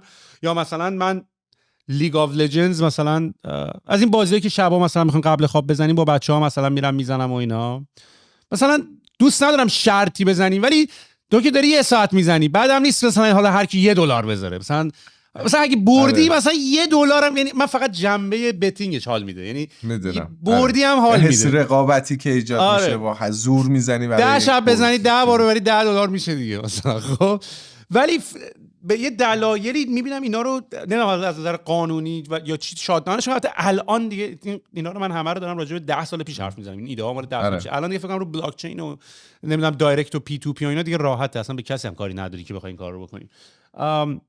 منتهای مراتب توی ایران خب مثلا همین دوستم که چت کیوتیو باش درست کردیم اون تبلیغ گرامو داشت که تبلیغات تلگرامی از طریق اون انجام میده، دقیقاً همین سیستم اینجوری بود. الان تو ایران شما تو دونه دونه با همه باید بشین نگوشییت بکنی، یا تو گفتی آژانس میکنه این کارو برات. الان من طبقه 16 چجوری تبلیغ بگیرم براش؟ بذار اینجوری ازت بپرسم. آره خب ببین طبقه 16 میخواد تبلیغ بکنه، شما یک کافیه یه سرچ بکنی آژانس های دیجیتال مارکتینگ نیست که یه دونه یک تا نت که تازه یه دونه چیز شروع کرده، بقیه هم من چفت و چوف دیدم ولی مطمئن نیست شاید حالا من نشناختم. ببین روش های ارتباطی این مدلیه که میبینی عموما سایت به خصوصی ندارن. خب اونایی که سایت دارن اونایی هستن که رفتن سراغ یک سکو، یک پلتفرم که یه خدماتی رو حرفه‌ای‌تر ارائه بدن. 15% هم مثلا کامیشن ورمیدن، درسته؟ آره دیگه. بعد آدما رو آوردن بدون اینکه خودشون اجازه داده بشن. مثلا برای من همیشه این مدلی بوده، تو یکی دو تا از این پلتفرم بدون که از من اجازه بگیرن مشخصاتمو گذاشتن، اسممو گذاشتن، عکسمو گذاشتن، حالا بعدم با صحبت گذاشتن. آره بعد راشم همینه. بعد چیزه آره مثلا اگه میخواین اهورا نیازی رو آفیش کنین مثلا برای چیز، این تعرفه و همه چی برای خودشون همینطوری میزنن، ایرانه دیگه. بعد 2-3 تا این شکلی هستن، ما بقی همش نتورک درون شبکه‌ایه، یعنی شماره بازیه. این حالا نکته جالبش چیه؟ کارمندهای برتر اونایی هستن که شماره‌های بیشتری دارن و بیشتر ارتباط دارن، میدونی؟ پس کمپانی استارتاپی، یعنی مثلا کمپانی رسمی آژانسی چند تا داریم ولی آژانسن ها، یعنی مثلا یه سری آدمن، یعنی اپلیکیشن تکنولوژی که مثلا بری بیت کنی و بگی اینطوری نیست، باید بری باز دور پشت تلفن و واتساپ و آره. آخه ببین اصلا اینستاگرام چیزه، اصلا اینستاگرام اجازه این کارو بهت نمیده که تو راحت بزنی بری ارتباط بگیری، میدونی؟ پلتفرم خود اینستاگرام اون API لازمه رو نداره برای چنین کاری. آره به خاطر میدونی چیه؟ به خاطر اینی هم هست که اینستاگرام یه بخش شاپ داره و بخش بوست پست داره. شما اگر این قابلیت رو بهت بده تو دیگه نمیری از همون قابلیت تبلیغ پست خودت استفاده بکنی. خب وقتی این قابلیت رو بهت بده خب مستقیم میدی اون آدمه که تاثیرگذاری بیشتر داره و چی پولو بدم به اینستاگرام، میدم به یکی دیگه میدونم که تاثیرگذاریش بالاتره. واسه همین ارتباطات سخته. گرونترین آدم اینستاگرامی داریم که مثلا بتونیم این گرونترین تبلیغا رو میگیره یا بیشترین پولو داره در میاره؟ آره. یعنی بازم همون حوزه بیوتی ان و اونایی ان که تو زندگی آخه پول خانوما آقایون پولو در میارن، خانوما خرج میکنن دیگه، همیشه همین بوده. اصلا کلا داریم، مثلا تو دنیای استارتاپ ها هم داریم، یعنی مثلا اگه بیزنست خانم و بچه، یعنی مال بچه‌م، مال نوزاد و بچه‌م خیلی خیلی مارکت گنده‌ایه. ولی کلا اصلا تو استارتاپ ها هم داریم، یعنی مثلا تو وای کامبینیتور و اینا هم یه وای کامبینیتور که یه اکسلراتور خیلی بزرگی تو آمریکا، اینا یه قسمتی دارن به اسم RFP Request for Proposals. یعنی خودشون اومدن، یعنی گفتن آقا این تیپ ایده ها اگه بیاد ما بیشتر روشون قفلی هستیم که مثلا چانس این که اینا رو مثلا بیاریم بالاتره. حوزه خانوما، جایی که خانوما خرج میکنن و بچه همیشه بوده، میدونی. و خب میگم خانوما خب مارکت خرج کردنشون راحت‌تره، دست به خرج کردنشون راحت‌تره. بله. میدونی بله. یه مقداری اتفاقا یه چیز خیلی جالب من بهت بگم، برنده این بیت کوینی که دیجیکالا گذاشته بود یه خانم 23 ساله بود که لوازم آرایشی 1 میلیون تومان از دیجیکالا خریده بود. نایس. آره و خانوما خرید میکنن دیگه. آقایون خیلی سخت خرید میکنن، میدونی. آقایون سخت خرید میکنن و آقایون فکر کنم تجربه رو راحت‌تر خرج، یعنی تو مثلا پول $100 پول ورودی یک جای رو راحت‌تر میدی تا $100 جنس بخری. اون هیچ وقت فکر نمی‌کنی، ولی همش میگونی وای $100 رو برام پس آره بدم. تفکرشون فرق میکنه. آره تو این ماجراهای مقدار تفکرشون فرق میکنه. آره این مدلی سوشال مدیا هم اینطوریه که الان اینستاگرام مشخصا چون با مهمترین مارکت دیجیتال ایران دست اینستاگرامه و اینایی که حوزه بیوتی و زیبایی و سبک زندگی کار میکنن گرونترینان، بعدش میشن یه چند تا از سلبریتی ها که اونا دیگه صرفا از چهرهشون سبک قدیمیه که معمولا با این پایین ترین بازخوردو دارن دیگه. بحث چیز دیگه فالووره، هر کی دنبال کننده بیشتر، خب طبیعتا تاثیرگذاری بالاتر. مگر نه اینکه الان دیگه روشش اینطوری نیست. یعنی الان که تو حتی فاوندر پاتریون که یه پاتریون یه سایتی که خیلی برای حمایت‌های دارم میگم برای اونایی که نمیشناسن، مثلا یه ساعت مثلا البته فکر کنم همه شنیدن تو ایران ها پاتریونو.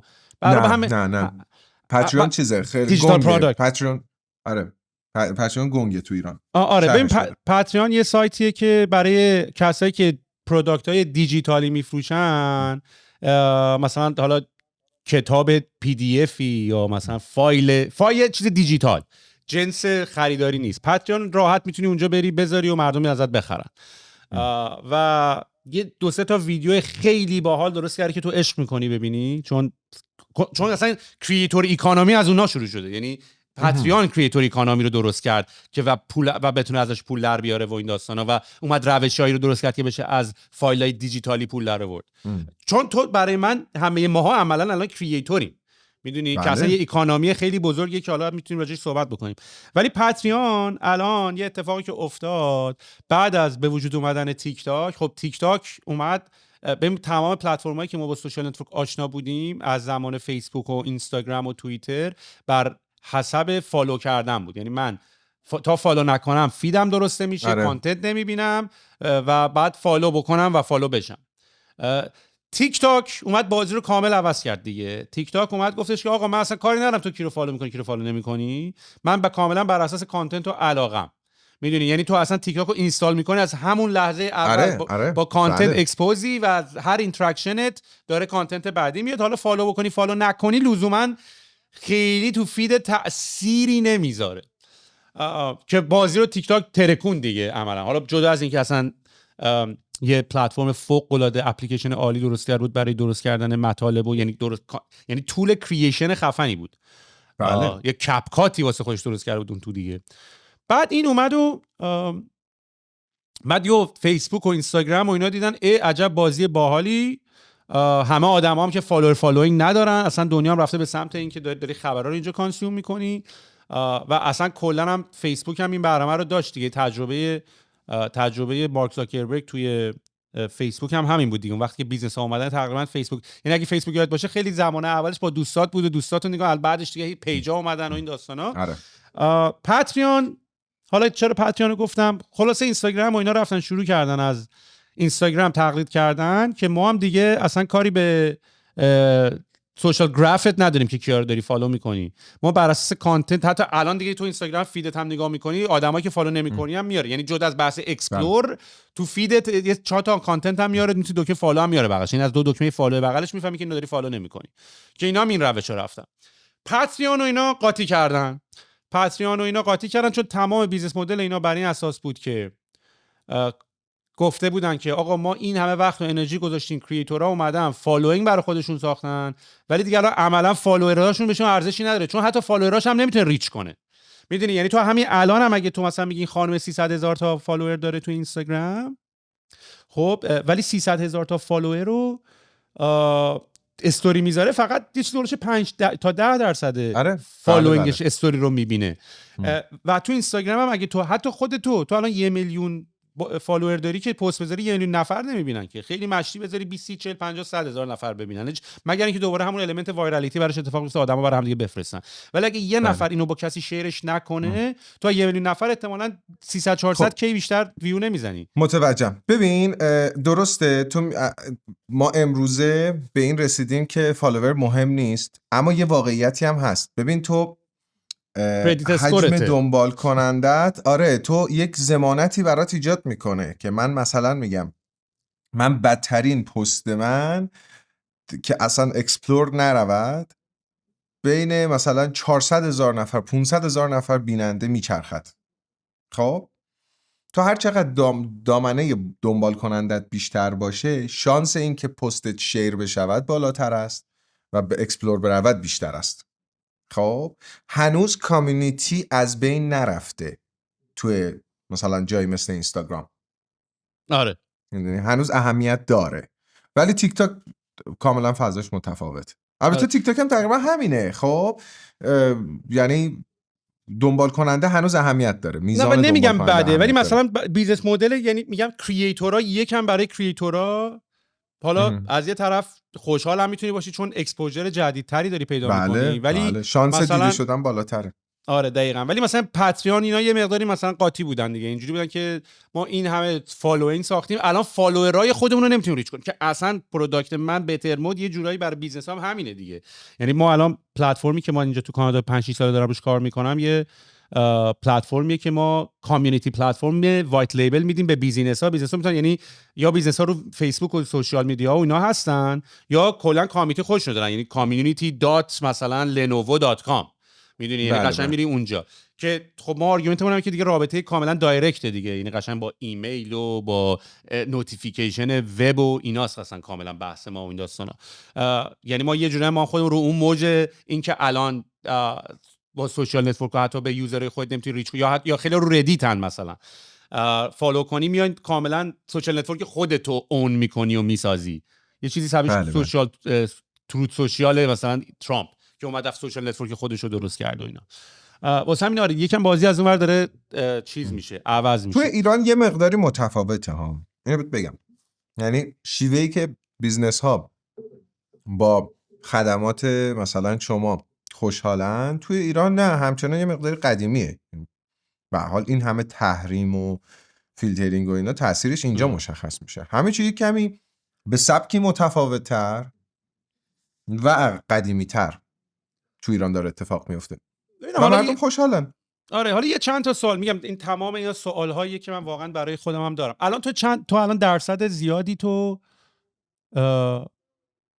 بیشترت فوکس تو روی گرفتن اسپانسرشیپ و تبلیغ تا اینکه از خود پلتفرم مثل یوتیوب و اینا پول در بیاری. البته همه جای دنیا همینا 70% از اونجا میاد. بله.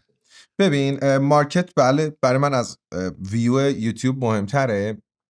بعد اساساً در ایران، اساساً در جهان، محتوایی که بخواد داده به تو بده اهمیت کمتری بین مردم داره تا محتوایی که صرفاً تو رو سرگرم کنه. در نتیجه اگر بخوایم بر پایه ویو در نظر بگیریم، یوتیوب فضاییه که پول کمتری به من میده اگر حوزم سرگرمی نباشه.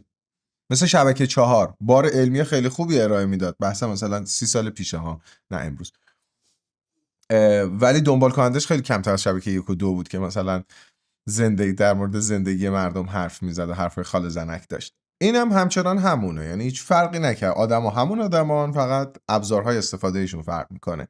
آره من رو مارکت بیشترین تمرکزم رو دارم، ولی خب میدونی همیشه هدفم این بوده که اگر خدا قسمت بکنه یه روزی مشکلات نیرو انسانی برطرف بشه و بتونم اونطوری که دوست دارم. من آرزوم اینه که روزی یه دونه کانتنت یا روزی 2 دونه کانتنت منتشر بکنم.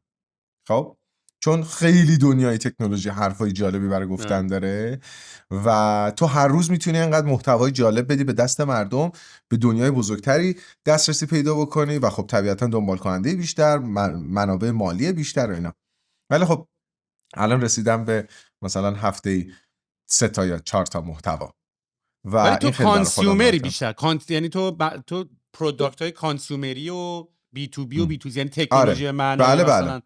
نه ببین نگاه کن، دقیقاً همینه. من جایگاه فعالیتیم اینه که من همیشه وای میسم ببینم جهان چه حرف جدیدی در مورد تکنولوژی میزنه، اون رو میام به زبان ساده فارسی تبدیل میکنم و به رایگان در اختیار مردم قرار میدم. حاسب تحریمی دیگه داداش، میشد انگلیسی، اگه انگلیسی رو به فارسی ترجمه خب کنی. اگر انگلیسی اینم صادقه، اگه از این مثال برام هم میزنن اینم صادقه. خب نمیدونم چطوری ولی آره میتونیم این شکلی هم بهش نگاه کنیم. یعنی صرف ترجمه کردن مسائلم برام، چون یه سری انگلیسی بلد نیستم، میشه همون دسترسی به آره کارت دیگه. بله، یه سری هم دسترسی دارن، یه سری هم انگلیسی بلدن. آره. همونه برام. آره. بعد این شیوهی کاریه که من انجام میدم، اما سراغ چه نوعی از تکنولوژی میرم؟ محصولی که مردم مشخصا تو زندگیشون میتونن تأثیرش رو ببینن. خب من در مورد تکنولوژی های پیچیده حرف نمیزنم چون اصلا دنبال کننده نداره. من عمل کردم برای اند کاستومره، میدونی، تمام فعالیتم برای اینکه حال دل مردم، یعنی به مردم حال بدم با اطلاعاتم. بخوام چیزای پیچیده صحبت کنم نه. معمولا چیزای میتونی بهمون بگی اگر قرار باشه درآمدت رو تقسیم بندی کنی، چند درصدش درآمد پلتفرم هاست، چند درصدش اینطوریه؟ بحث درآمدت نیست، میخوام اکتیویتیاتو ببینم چه جوری تقسیم کردی. یعنی من بذار اینجوری بگم، میخوام ازت یاد بگیرم، میخوام بگم آقا منم الان به عنوان یک کریئتور یه چیزی شبیه طبقه 16 دارم، منم الان دارم باش فکر کنم چیکارا باش بکنم، چه چیزایی که فکر کردم. اسپانسرشیپ میتونی براش بگیری، میدونی. یکیشم بگم من هدفم، چون من تو این پادکست گفتم من هدفم پول در آوردن نیست، ولی اسکلم مگه پول در اصلا کار من اینه، مگه برای رضای خود من دارم، یعنی برای همین الان به جایی که نور از پشتم بزنه بیرون اینطوری اوور اکسپوز باشم، برم قشنگ یه استودیو بگیرم طبقه 16 حداقل پول خودش داره، نرم از جیب کمپانی بذارم اوکی. در واقع ما بخوایم الان در مورد شیوه های درآمدزایی از طریق تولید محتوا بخوایم صحبت بکنیم، چندین روش داره. ببین، یک اینه که تو یک ارزش محتوایی رو رایگان در اختیار مردم قرار بدی، خب، و مردم به خاطر اون محتوا رایگانه دنبالت کنن. این سخت ترین روش کار ولی جذاب ترینشه به نظر من. بعد بیا یک محصولی رو بسازی، اون محصول رو به مردم ارائه بدی، که این آرزوی منه. من اهورانیازی محصولی به مردم بدم، خب، کاری که من دارم میکنم. آره دیگه، شب شد اونجا. نه این آجی کانادا، آره یهو ابرام میاد جلوش، بذار گامامو کم کنم بیا. بعد یهو شب، بعد تغییر زمان در ثانیه. آره بعد من خودم آرزو دارم که به محصول برسم، ولی میدونی من خیلی اخلاق مدارم تو کارم. این برند اهورانیازی و اخلاق مداریش معروفه تو ایران. اصلا دلم نمیره به اینکه هر چیزی رو معرفی بکنم. مثلا محصول بیارم به مردم بفروشم، خب محصولی که میارم باید یه محصول چینی باشه، قاچاق وارد کشورش بکنم، با هزار بدبختی مجبور کنم اون محصول رو بخرم. این چیزی نیست که من دوست داشته باشم. اخلاق هم نیست، این اعتبارته. ببین مثلا منم خب مثلا آخه اخلاق بحث سر اینه که خب من دوست دارم مردم با محصولم حال کنن. آره خب مجبورشون. آره آخه تو هدفت صرفاً هم پول در آوردن نبوده. آفرین. دوست داشتیم بازی رو. آره آفرین. و مثلا دوست دارم چه میدونم یه کاری بکنم مردم رو توسعه فردیشون کار کنن. یعنی یه پسر 15 ساله اگه محصول منو میخره و پایبند به محصولم باشه، 20 سالگیش آدم بهتری باشه. میدونی؟ چیزی که خودم باهاش رشد کردم. این من چیزیه که دوست دارم. اوکی، حالا از این بگذریم. این یه روششه که تو یه کاری رو به رایگان انجام بدی، جامعه دنبال کننده پیدا کنیم و بعد محصولتو بفروشیم به صورت مرچندایز باشه. الان MKBHD هم نمیدونم این مارکس براونلی الان کیف پولا رو آره اصلا با یه دیزاینرای داره کیف پولای باحال درست میکنه. یعنی حتی خودش رفته خودش به عنوان یه آدمی که الان خیلی البته چند تا اپ اون اپ والپیپر رو زد. آره. خیلی تیکه بهش انداخت. خودش هم اومد گفتش که ما این همه خودمون بقیه رو شت میدیم، حالا برای اولین بار خودم شت گرفتم. آره. بعد این یه روششه که خیلی هم روش خفن و معروفیه. اوکی، مثلا همین دوست جنابالی وارد صنعت قهوه شده.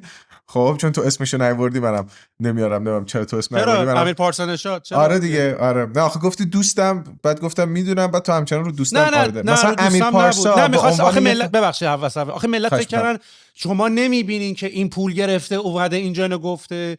اولا که وسط پادکست 18 بار داریم میگیم من خودم دارم کمک میکنم، خودم تو این بازی هم خودم از اعتبار خودم گفتم دارم معرفی میکنم. شماره حالا منم حرفای آدما رو حالا میگم، منم گاف که نیستم، دارم گوش میکنم میفهمم منظور آدما رو، با هم درستشون میکنیم داستانا رو. ولی مثلا یه سری کامنت ها هم دارم میبینم حالا قهوه فروش واسه ما اومده، تکنولوژی فروش شده. اینجوری که خودش میتونی بکن اصلا. آره این که هست، واقعا این هست. ولی احساس میکنم تو هم تو امیر پارسا نژاد، مثلا من امیر پارسا نژاد فکر نمیکردم خیلی هیتر داشته باشه. آخه مگه چی میگه که هیتر بخواد داشته باشه؟ ولی فکر کنم تو هم نرفته خیلی. نه امیر رو من دوست دارم. اوکی. آره من امیر رو دوست دارم، ولی چت کیوتی میگم من مثلا نظرت چیه راجع چت کیوتی؟ بگو. چت کیوتی ببین یه قابلیت خوب چت کیوتی اینه که بر اساس میزان در نیازت بهت خدمات میده. اینشو دوست دارم. آره آخه به خاطر اینکه اوپن ای آی اینطوریه، یعنی تو و خیلی پلتفرم‌ها چون پول سابسکریپشن تو نمیدی، تو پر ریکوست داری پول میدی. آره بر اساس درخواستت. آره اینش جالبه. خب میتونست اشتراکیش بکنه، اینش جالبه به نظر من. خب ببین من خودم تیپ فردی نیستم که کسب و کارم رو بر پایه مثلا تحریم بسازم. خب خیلی فرصت ها داشتم، هیچ وقت سراغ این نرفتم. من اینو اصلا اما کسی که میره سراغ نه به من قرار نیست اگه ایران تحریم هم نبود این پول بود کاراکتر دات یا نصف بله میدونم. نه من نمیگم کاری که شما کردید از نظر من رد شده است. من خودم شخصیت های مدلی که نمیرفتم سراغ این کار، اما میگم دو استفاده کننده از ابزارهای تسهیلگر هستم. چت کیوتی پرداخت ریالی ایجاد میکنه برای استفاده از چت جی پی تی پلاس و اینا. خب فوق العاده است، تمام شد دیگه، هیچ بحثی نداره. آخه من مثلا کرده کار منو. اصلا هدف تکنولوژی آسون کردن زندگی آدماست. حالا گاهی تولید کننده اون محصولی، گاهی میای یه پوسته رو اون محصول میزنی، گاهی میای تحریب اون محصول رو دور میزنی. خب اینا همش داره تسهیل میکنه. چه ایرادی داره؟ حالا حالا یه سری مثلا اومدن به ما مثلا توییتر نشون اومدی روی یه رپر درست کردی ای پی آی اوپن ای استفاده می‌کنی، اسمش گوشی نوآوری. من جام کی اصلا گفت این اسمش نوآوری؟ خودشون یه سری آرگومنت تو ذهن خود آدما بود. مثلا مگه من ادعا کردم این نوآورانه است، یا من ادعا کردم این خفنه، یا من ادعا کردم خفنه که یعنی داریم. ولی من بهت بگم مثلا برای من اولین باری که با بچه‌ها شروع کردم روی این پروژه کار کردن زمانی بود که من نتونستم ببین مثلا اینجوری من نتونستم به مامانم چت جی پی تی رو بدم. اینجوری بگم. آره. من مامانم هر کاری کردم با اکانت خودم لاگین کنم، با وی پی ان لاگین کنم، باز نمیشد اپش. یعنی برای من مثلا اینجوریام که آقا مثلا راستش رو بخوای من یه جوری که چون مثلا توییتم هم اینطوری بود دیگه، با افتخار تقدیم میکنیم. یعنی خیلی هم پراود بودم که آقا یه مشکل عجیب و حل کردیم. حالا بچه‌ها گفتن خبر نداری از مارکت ایران خوبه. بله کاری که کردی خوبه. یکم برام عجیب بود فیدبک. البته خب میدونی فیدبک هم اینجوری که یعنی سه تا کامنت اول اگه میگفتن عالی بود یهو موجه اونوری میشد. آفرین. سه تا کامنت اول که منفی بود حالا همه اونوری شدن. یهو همه این چی رو مفهوم این چی رو نشون میده؟ اینو نشون میده، البته از بحثمون خارج شده، ولی اینو نشون میده که آقا نظر مردم نه اینکه اهمیت نداشته باشه، ولی در بعضی از موج‌های نظری تو نمیتونی بگی که این نظر دقیقاً اون چیزیه که باید. موجه و یه سری روش سوار میشن. خب حالا برگردیم به این ماجرا. مثلا امیر پارسا یه فردیه که همیشه در مورد ناهنجارها صحبت میکنه، حرفایی میزنه که مردم راجع بهشون صحبت نمیکنن، کیوت هم صحبت میکنه، آدم دوست داشتنیه فلان اینا. بعد میاد لاین قهوه‌شو راه میندازه. خب این همه قهوه فروش در ایران هست. آره خب من میرم مال امیر پارسا رو میخرم که هم ازش حمایت کرده باشم هم دوستش دارم. خب مثل 20 آفرین دقیقاً. شکلات میزنه، ویپ میزنه، همه کاری میکنه. دقیقاً آره. اما روش دوم واسه کسب درآمد تو سوشال مدیا و شبکه‌های اجتماعی اینه که خب تبلیغ بگیری. مشخصاً بیای وسط برنامه‌ت بگی این اسپانسر بنده است و تبلیغش کردم. یکی دیگه بررسی محصوله. خب حالا بررسی محصول به نظر من خیلی جای خفنیه و مردم سراغش نمیرن. خب یعنی فقط مثلا بررسی محصول و اونایی که تو صنعت پول بگیری بررسی کنی و بگی که this is a paid promotion. آره بگی. ببین آقا کن کسی که باور داشته باشه اون تو دلت نمیره وقتی میبینی، ببخشید واسه حرفت، اون تو دلت نمیره اگه بدونی محصول پول گرفتی داری بررسیش میکنی. خب نه دیگه، آخه یه مسئله هست. تو میشه معرفی محصول نمیشه. خب معرفی و بررسی. این دو تا بازی مختلف هست. نه این دو تا بازی مختلفه. برای من خیلی انقدری متعهد نیستن. خیلی فقط دنبال پول گرفتنن. ولی ببین من معتقدم همه آدما قابلیت بررسی محصول دارن. چرا؟ چون آقای سهیل یه تفکری نسبت به دنیا داره و از میکروفون رودی که جلوشه یک جور استفاده ممکنه بکنه یا یک نظری راجبش داشته باشه. من اهورام یه نظر دیگه. خب و این برای منی که ذهن سهیل رو دوست دارم و میشینم پای پادکستاش و حرفاشو گوش میدم، جالبه بدونم سهیل نظرش راجع به این محصول چیه. حالا محصول میکروفون رود یه محصول به خصوصه که همه استفاده ندارن، اما اگر سهیل بیاد در مورد مثلا فلان مدل گجت تکنولوژی که یک وسیله مصرفیه و مردم ازش استفاده میکنن نظر بده، من ازش تاثیر میگیرم و میرم خرید میکنم. مهم نیست سهیل سواد تکنولوژی داشته باشه یا نداشته باشه، مهم اینه که من ذهن سهیل رو دوست دارم. این خیلی کار راحت و پول دراریه. اوکی؟ چون تو یک جامعه مخاطبی داری و اون جامعه مخاطب تو رو به خاطر ذهنت و شخصیتت دنبال میکنن. من معتقدم به اینی که شما بعد از اینکه یک بازی محتوا ساختی، دیگه فرد به خاطر محتوا تو رو دنبال نمیکنه. محتوا تو به خاطر خود تو دنبال میکنه. من اهورا مگه حرف عجیب و غریبی میزنم راجع به مثلا یه محصول؟ آیا من آزمایشگاه دارم محصوله رو میرم بررسی میکنم؟ نه، من یه آدم عادی ام که عمرمو گذاشتم پای محصولات و نگاه خاص خودمو دارم. طرف به خاطر شخصیت من محتوامو دنبال میکنه و نوع نگاهی که به محصول دارم. این به نظر من یکی از بهترین روشاست. آره. و آخه ولی یه تفاوتی هم وجود داره. این مثلا من بزرگترین آفرم از زمانی که این پادکست شروع شده تا الان اینه که HR-های قسمت منابع انسانی و یا تبلیغات شرکت‌ها به من ایمیل میزنن، میگن آقا ما پول میدیم مثلا مدیر عاملمون یا یکی از بچه‌های شرکتمون بیاد پادکست. یعنی من اگه قرار به پول گرفتن بود، این یکی از راحت ترین کارام بود. آره دیگه. خب این ارزش افزودته که آدم خفنا رو مثلا، ولی من این کارو تا حالا نکردم. یعنی اینو واقعا اینتگریتی این که مهمونمو پولی بخوام بیارم و نکردم و نخواهمم کرد. اینی که مثلا حالا یه سری از آدما میگن داداش تبلیغ گرفتی، انگار مثلا بده، ولی میگم که یکم به مایندست هم ربط داره. کاملا برای تو، چون تو رو میشناسم و نوع فعالیت تو رو میشناسم، برای تو اوکیه که یه پولی بگیری یه پروداکت رو معرفی کنی، ولی برای من شاید اوکی نیست یه پولی رو بگیرم حتی هم بگم this is paid، مهمون پید بیارمش اینجا باهاش صحبت کنم. برای تو اوکی، برای من اوکی نیست. خب ببین من احساس میکنم که این تعریف برند، این برند سهیل علوی تعریفش این شکلیه دیگه. خب تعریف برند اهورانیازی هم این چنینه. این تعریف رو میشه تغییرش داد همیشه، اما خب عواقب خودشو داره. معمولا تو وقتی یک چیزی رو تغییر میدی به ذائقه خیلی‌ها نمیشینه، دنبالت دیگه نمیکنن. اما من معتقدم، من این حرفی که دارم میزنم از زبان کسیه که عاشق کارشه و نگاهش در مسیر کاریش هرگز بیزینسی نبوده. من خیلی پولای گردن کلفتی رو تو مسیر کاریم رد کردم به خاطر اینکه اون محصوله رو باور نداشتم. اما من میگم که ببین به قول تو، من که برای رضای خدا که کانتنت نمیسازم، من عمرم داره اینجا سپری میشه. من باید به فکر میانسالی و کانسالیم باشم که پول اون موقع رو ذخیره بکنم. اصلا دلیل نداره بگیم چرا پول میخوایم. پول به هزار دلیل میخوایم. به هزار دلیل پول میخوایم. آفرین، برای رفاهمون پول میخوایم. خب پس چرا کاری که میکنیم پولی نباشه؟ مگه تویی که داری از اینترنت به رایگان از سایت گوگل استفاده میکنی واقعا گوگل داره به رایگان بهت خدمات میده؟ نه، اون داره تبلیغش رو میفروشه، از سرچ تو داره کلی بهره میبره. خب به نظر من بد نیست آدم بیزینس رو همه جا وارد بکنه. خب مهم اینه که کثیف کار نکنه به نظر من، یعنی به مردم رو گول نزنه. نه آره 100%. این به نظر من از همه چیش مهمتره.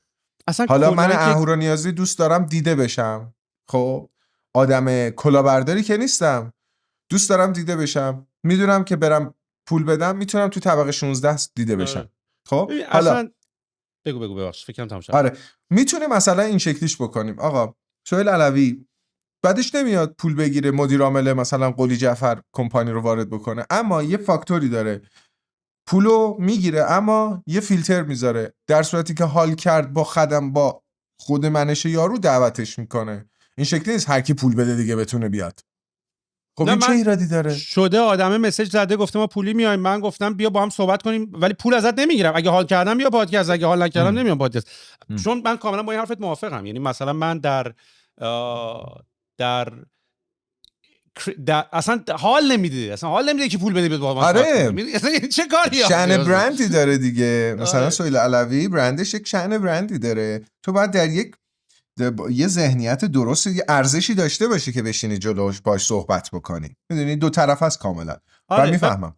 به اضافه اینکه واقعا من هدفم عین تو از این پادکست پول درآوردن نیست و یعنی من احساس میکنم کلمه پول درآوردن یه حرکتیه که همچنان کلا با آدمای پولدار و پول درآوردن نمیدونم چرا جا افتاده برای ما که کاری ناشایسته‌ایه. مثلا حالا همه عاشق دلالیان شدن جدیدن، ولی من اصلا از زاویه پول درآوردن به زاویه پول درآوردن به معنی که من دارم بهت میگم من میخوام برای تبلیغ تبلیغ بگیرم، بحثش پول درآوردن نیست. ببین من یه جمله کلا منی که تو دنیای بیزنس و استارتاپی دارم زندگی میکنم و بزرگشم، آموخته‌هام به من یاد داده که اتفاقا اگه میخوای کاری پایدار باشه، دیسیپلین داشته باشه و درست انجام بشه، باید بتونی تبلیغ کنی به یک سیستم ریواردینگ. خب بله. و من برای این که بتونم پادکست رو من پولش رو نمیخوام بذارم جیبم، یعنی پولش هم قرار نیست منو زندگی منو عوض بکنه یا نه، ولی برای اینکه من بتونم قشنگ برم استودیوی خودم رو داشته باشم، استودیوی فول تایمر رو داشته باشم و از جیب خودم هم نظرم بابت کارهایی که دارم میکنم یا بتونه خودش رو سافیشنت و افیشنت نگه داره، نیاز دارم که مارک زاکربرگ بود دیگه، مثلا مارک زاکربرگ ازش پرسیدن موقعی که فیسبوک کمپانیش آی پی او شد و رفت توی بازار بورس، ازش پرسیدن که الان کمپانی که از حالت خصوصی رفت توی بازار سهام، دیگه میری تو بازار سهام دیگه کمپانی یه جورایی باید همه است دیگه، یعنی دیگه باید گزارش کوارتری باید بدی به همه و گفت تنها اتفاقی که افتاده اتفاق یعنی به عنوان اتفاق خوب داشت ازش یاد میکرد، ولی حالا کلا در مجموعش راجع به بیزینس صحبت میکرد. گفت به نظر من مدل بیزینس، یعنی کلمه بیزینس، مدل کمپانی، مثلا کمپانی کلمه همدم کمپانی داشتن و این داستانا، اینه که بهترین روش برای این که بتونی یک سری آدمو هم نظر رو کنار هم جمع بکنی، دور هم بذاری، آقا من چطوری اسیستنت بیارم الان به من کمک کنه و پول درمش باید بیاره، حقوق باید بدم دیگه، بره مهمونا رو هماهنگ کنه، بره اینا رو هماهنگ کنه، بره این کار رو هماهنگ بکنه دیگه.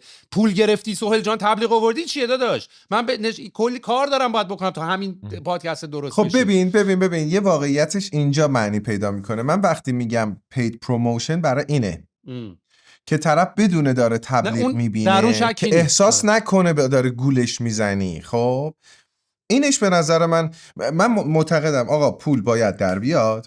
خب اما یه چیزی در تکمیل جمله قبلا بگم، مثلا جای پول دارم با افتخار میگم، مثلا یه قدمات کار کردنش نیستم. خب تو که چیز نیستی، مثلا چه اشکالی داره واقعا آدم پول در بیاره؟ مهم اینه که پول تمیز در بیاره. حالا من خودم یک فرضیه ای دارم، میگم آقا دنیا پول در آوردن سالمش بر پایه خلق ارزشه. همه ما وقتی داریم پول در میاریم داریم وقتمون رو میفروشیم. خب یک کارمندی که در یک اداره کار میکنه برای پردازش یک سری تسکا داره وقتش رو میفروشه. هر کی کاری که میکنه با ارزش تر باشه وقتش رو گرونتر میفروشه. در نتیجه اگر کاری که میکنی با ارزش تر باشه تو میتونی پول با ارزش تری هم به دست بیاری، پول بیشتری هم به دست بیاری، حقته. حالا اینو میخوای بگی یا میخوای نگی. در نتیجه اینطوری میتونم بگم که موافق این هستم همه اصلا دنیا نظام سرمایه‌داری امروزی اینو ایجاب میکنه. آقا برای حیاتت تو باید پول داشته باشی، برای پیشرفتت، برای اینکه استودیوت خوشگل‌تر باشه، بیننده لذت بیشتری ببره، باید پول در بیاری.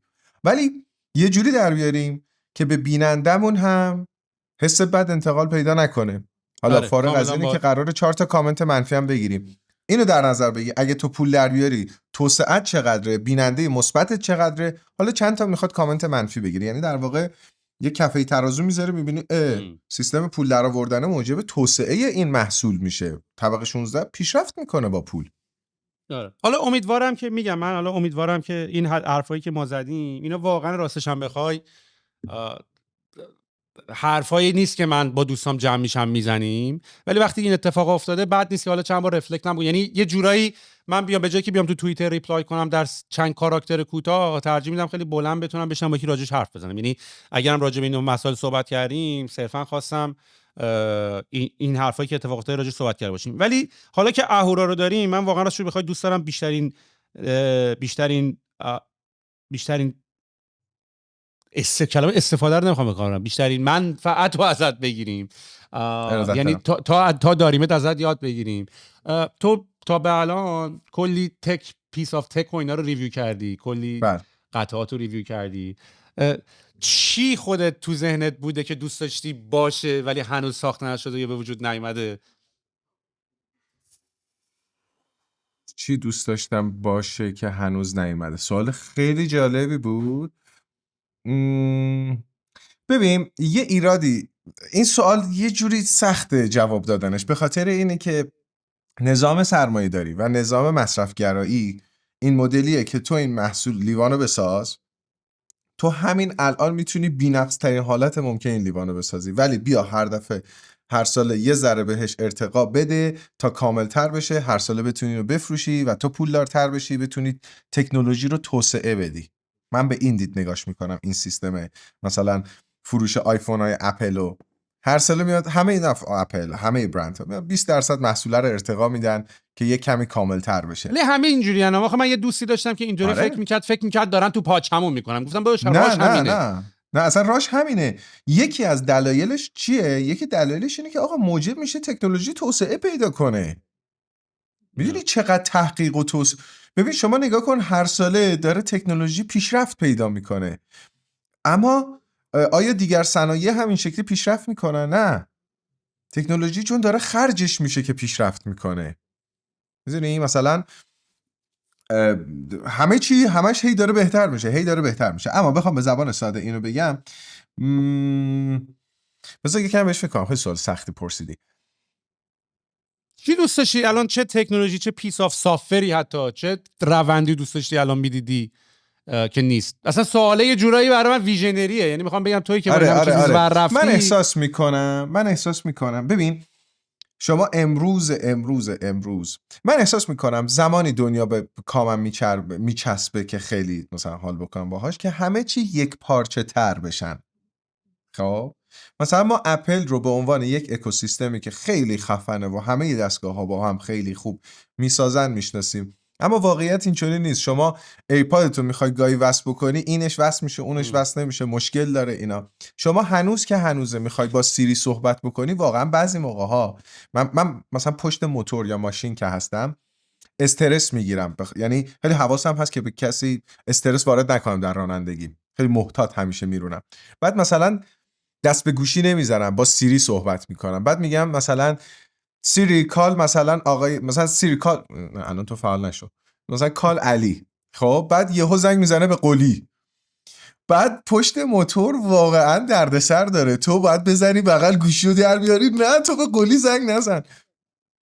این یک پارچه نبودن تکنولوژی به نظر من هنوز جاییه که سختش میکنه. تو هنوز میخوای مثلا به مادرت زنگ بزنی، باید بگردی گوشیتو در بیاری، یه صفحه رو آنلاک بکنی، با دقت کانتکت رو بگردی پیدا بکنی، تمرکز بذاری این گوشی سنگین رو بذاری گوشت، خیلی کار باید انجام بدی تا یک تماس برقرار بشه. هنوز انقدری دنیای دیجیتال واقعا تو زندگی ما دخیل نشده. ما میتونیم الان بدون حضور دنیای دیجیتال زندگیمون رو بکنیم و هیچ مشکلی نداشته باشیم. اون یک پارچگی به نظر من خیلی جذابه. زمانی که مثلا تو عینک میکس ریالیتی تو زدی، یه عینک عادیه یا اصلا عینک نزدی، یک کانتکت لنز، یک لنز چشمی گذاشتی و دنیای دیجیتال واقعا ادغام بشه با دنیای فیزیکیت و مثلا میگم این لیوانه رو نگاه میکنی، به جای اینی که بیاری نزدیک لبت بزنی و بسوزی، این دماشو نشون میده و با توجه به شناختی که نسبت به تو داره میگه که این دما برای تو زیاده، این لبتو میسوزونه ها. خیلی دورم نیستیم نه خیلی دور نیستیم، یعنی حتی تکنولوژیش الان شده، فقط و حتی احتمالاً یه سری از اینا که داریم میگه هست، خیلی از اینا میشه ساخت. ولی هنوز میدونی مثلا میگم متا اوراین نزدیکترین مثال من به این عینکیه که عینک واقعیت افزوده ایه که دنیای دیجیتال رو خیلی سبک میاره رو چشمت. خب اما هنوز به اون مرحله‌ای نرسیده که به راحتی بتونی ازش استفاده بکنی. یه ویدیوی تبلیغاتی خیلی جالب هست، یه آقایی از توی خونه خیلی مدرنی از خواب بیدار میشه، همه مثلا ابزارها پرده ها کنار میرن، موزیک براش اجرا میشه، خیلی شیک پا میشه میره دندون پزشکی. خب بعد دندون پزشکی دندونشو جراحی میکنه و وقتی برمیگرده خونه این لثه‌اش ورم کرده، میخواد ورود بکنه، بارون گرفته و مثلا خیلی شرایط نابسامانیه، میخواد ورود بکنه، بعد این باید از طریق صدا مثلا فرمان بده که در باز بشه. این هرچی میگه مثلا open the door، صدایت اینو تشخیص نمیده، این در هی باز نمیشه. خب بعد همسایه‌اش یه خانومی خیلی خونه ساده‌ای داره، یه کلید دستش تق تق تق تق در باز میکنه میره تو. اون زمانی برام جالبه که تکنولوژی انقدر ساده بشه استفادهش. الان تکنولوژی واقعا سخت ازش استفاده. من به عنوان کسی که بین جامعه دوستام خیلی آدم های تکی ام و همه زندگی با تکنولوژی در ارتباطه، میان تو خونم این مدلیان که چطوری زندگی میکنی، چقدر پیچیده از زندگی تو. تکنولوژی هنوز سخت ازش استفاده. میدونی اینی که میگه من نتونستم واسه مامانم چت جی پی تی نصب کنم، حالا فرض بر این که تحریما رو بذاریم کنار، اصلا واقعا کاملا پروژه برای من شخصی بوده، یعنی کاملا من که دنبال پول از مارکت ایران که نیستم، میدونی، یعنی مثلا به اون معنا اصلا ببین معنی این نیست که بگم پولش برام جذاب نیست آخه، واقعا از نظر عددی، یعنی تو بگو چقدر میخوای داری، 3-4 هزار دلار میخوای تو ماه ازش داری، میدونی هیچ رقمه برای من جذاب نیست از اون لحاظا. ولی کلا میگم من یه مقداری به هر حال دوست دارم که چیز باشم، همچنان درگیر ایران باشم، میدونی، برام جذاب و جالبه. حالا با توجه به اینکه میگی اینقدر تکی، چی باحال‌ترین چیزی که خونت داری خود استفاده می‌کنی چیه؟ با چه پی سی از هاردور خیلی حال می‌کنی؟ آها ببین من الان چی داری خودت؟ من یه وسیله‌ای که خیلی باهاش حال می‌کنم که خیلی زندگیمو تحت تاثیر قرار میده، اپل تیویمه. من عاشق اپل تیوی ام. به واسطه اینی که ببین تو اینو مثلا میگم یه چیز خیلی خفنی که اپل تیوی داره لایو والپیپرشه. خب یه اسکرین سیور لایو که صحنه‌های فوق‌العاده با کیفیتی رو داره. بعد تو فکر کن نور خونه من همیشه کمه، بعد تلویزیونه همیشه مثلا داره یه دشتی رو نشون میده، یه نور امبینت فوق‌العاده زیبا داره تو محیط پخش میکنه و بعد از اون طرف پلیلیست فوق‌العاده قشنگی که مثلا تو مثلا سبک بلوز داری پلی میکنی، آرتیستای خیلی هیولا همیشه یه امبینت فوق‌العاده تو خونت میدن. مورد بعدی لامپای RGB که تو خونم دارم و به اینا مثلا سین دادم که مثلا صبح این تم رنگی رو داشته باشی، پنجشنبه شب وارد خونه میشی. فیلیپس هیو؟ آره فیلیپسه، آره فیلیپس هیو. بعد مثلا پنجشنبه شبا وقتی ورود میکنم، من عاشق پنجشنبه شبا به واسطه اینکه فضای مهمونی و خوشگذروندن و دیگه چیل آخر هفته. رنگ مهمونیت آبی و بنفشه. نه سنم گذشته قرمز باشه. آره آبی و بنفش، سایانتور. آره من مثلا گریدینت آبی بنفش خیلی دوست دارم، از آبی خیلی زیباست. آره خیلی زیباست، واقعا زیباست. شفقای قطبی و نمیدونم شب و میدنایت و ایناست دیگه. بعد تو مثلا این ساعت که میرم خونه، اون چراغا فعالن، موسیقی داره پلی میشه و من عاشق اینم که درو باز میکنم اون فضای فراهم باشه. میدونی پرده صبح میره کنار، شب بسته میشه برای حفظ سکیوریتی خونه و اینجور چیزا. اینا رو هم همه رو تکی کردی. آره. حالا خداییش یعنی خداییش که سوال تریکی نیست. آره. اینا پروداکت هایی که واقعا رفتی خریدی یا بهت دادن تستش کردی دیگه نگه داشتی؟ نه. چقدر پروداکت ها رو نگر می‌داری، یعنی میتونی داشته باشی برای خودت؟ اتفاقا به خاطر مشکلات اقتصادی توی ایران محصولات ما عموما پس میدیم. خب چون نمیصرفه واسه یارو. آره خودشون هم تولید کننده پول نیستن. تبلیغات میده، محصولات هم میبره، خودش آفرین خودش هم تولید کننده نیستن. یه زمانی بوده که قبل از تحریما مثلا خیلی حال میدادن به بلاگرها، فعالین حوزه فناوری محصولو بهش خودشون میدادن، ولی الان اکثرا پس میدم و معمولا تهاتر میکنم. یعنی مثلا الان جاروبرقیای هوشمند روبوراک یه برند خیلی معروفه که اتفاقا تو نمایشگاه CES آخرین مدلش رو رونمایی کردن. این یه بازو رباتیک داره. خب جاروبرقی هوشمند یه ایرادی که سر راهشه محصولات گنده است، اشیای گنده سرش، یه عروسک سر راهش، جورابا رو برندش میذاشیم و آره جورابو برمی‌داره. این خیلی یواش بود، البته خودشون گفته بودن درست میشه. آره حالت پروتوتایپ توره دیگه، هنوز اولین باره این اومده. مثلا الان روبوراک 2-3 مدلش الان تو استودیو ماست برای ریویو اومده. من خودم چون روبوراکو میشناسم اون مدل های اندشو گفتم آقا من اینو خودم برمیدارم، اما من اینو برمیدارم از قیمت همکاریم کم میکنم. مثلا میدونی پادشاه که نیستم که یارو هم پول محصول بده هم باشه، ولی مبادله کاری که کش از جیبت نمیره حال میده. آره مبادله کالا به کالا تو کار ما فوق العاده است. ببین دوست دختر من همیشه به من میگه که اهورا چقدر، ایشون مشاور حقوقیه، دکتر حقوق داره و اینا، سبک کار خیلی خشک و سخت و همش با کلاهبردارا در ارتباطه و سعی میکنه اینا رو از زندان رهایی بده و اینا. بعد میگه که چقدر شغل تو باحاله. مثلا من آیفونه که مثلا آیفون 16 که استفاده میکنم یا آیفونایی که مثلا هر ساله میاد، من که اینا رو نمیخرم که اون برندی که اولین بار واردش میکنه، مثلا 10 تا فروشگاه هستن که اینا رو مثلا زود میارن وارد میکنن، حرفه‌ای بازار اپلن. مثلا من اینا رو تو گذر زمان سلکت کردم، اونایی که درست کارترن، کمتر سعی میکنن تو جیب مردم بکنن و باهاشون همکاری میکنم. مثلا آیفون من اومد همون روز اول که اومد تو ایران، من که پول ندادم، مثلا دادنش به خودم و لذتشو دارم میبرم. من تهاتر تو کارم خیلی حال میده. ببینم تو پس گوشیت اپلیه، یعنی با توجه به این همه ریویو کردن پروداکت ها باز سمت آیفونی؟ اصلا ببین اکوسیستم اپل خیلی باگ داره، اما بهترین اکوسیستم الان تو محصولات آیتی که روزمره ما باشون در ارتباط باشیم قطعا اپل داره.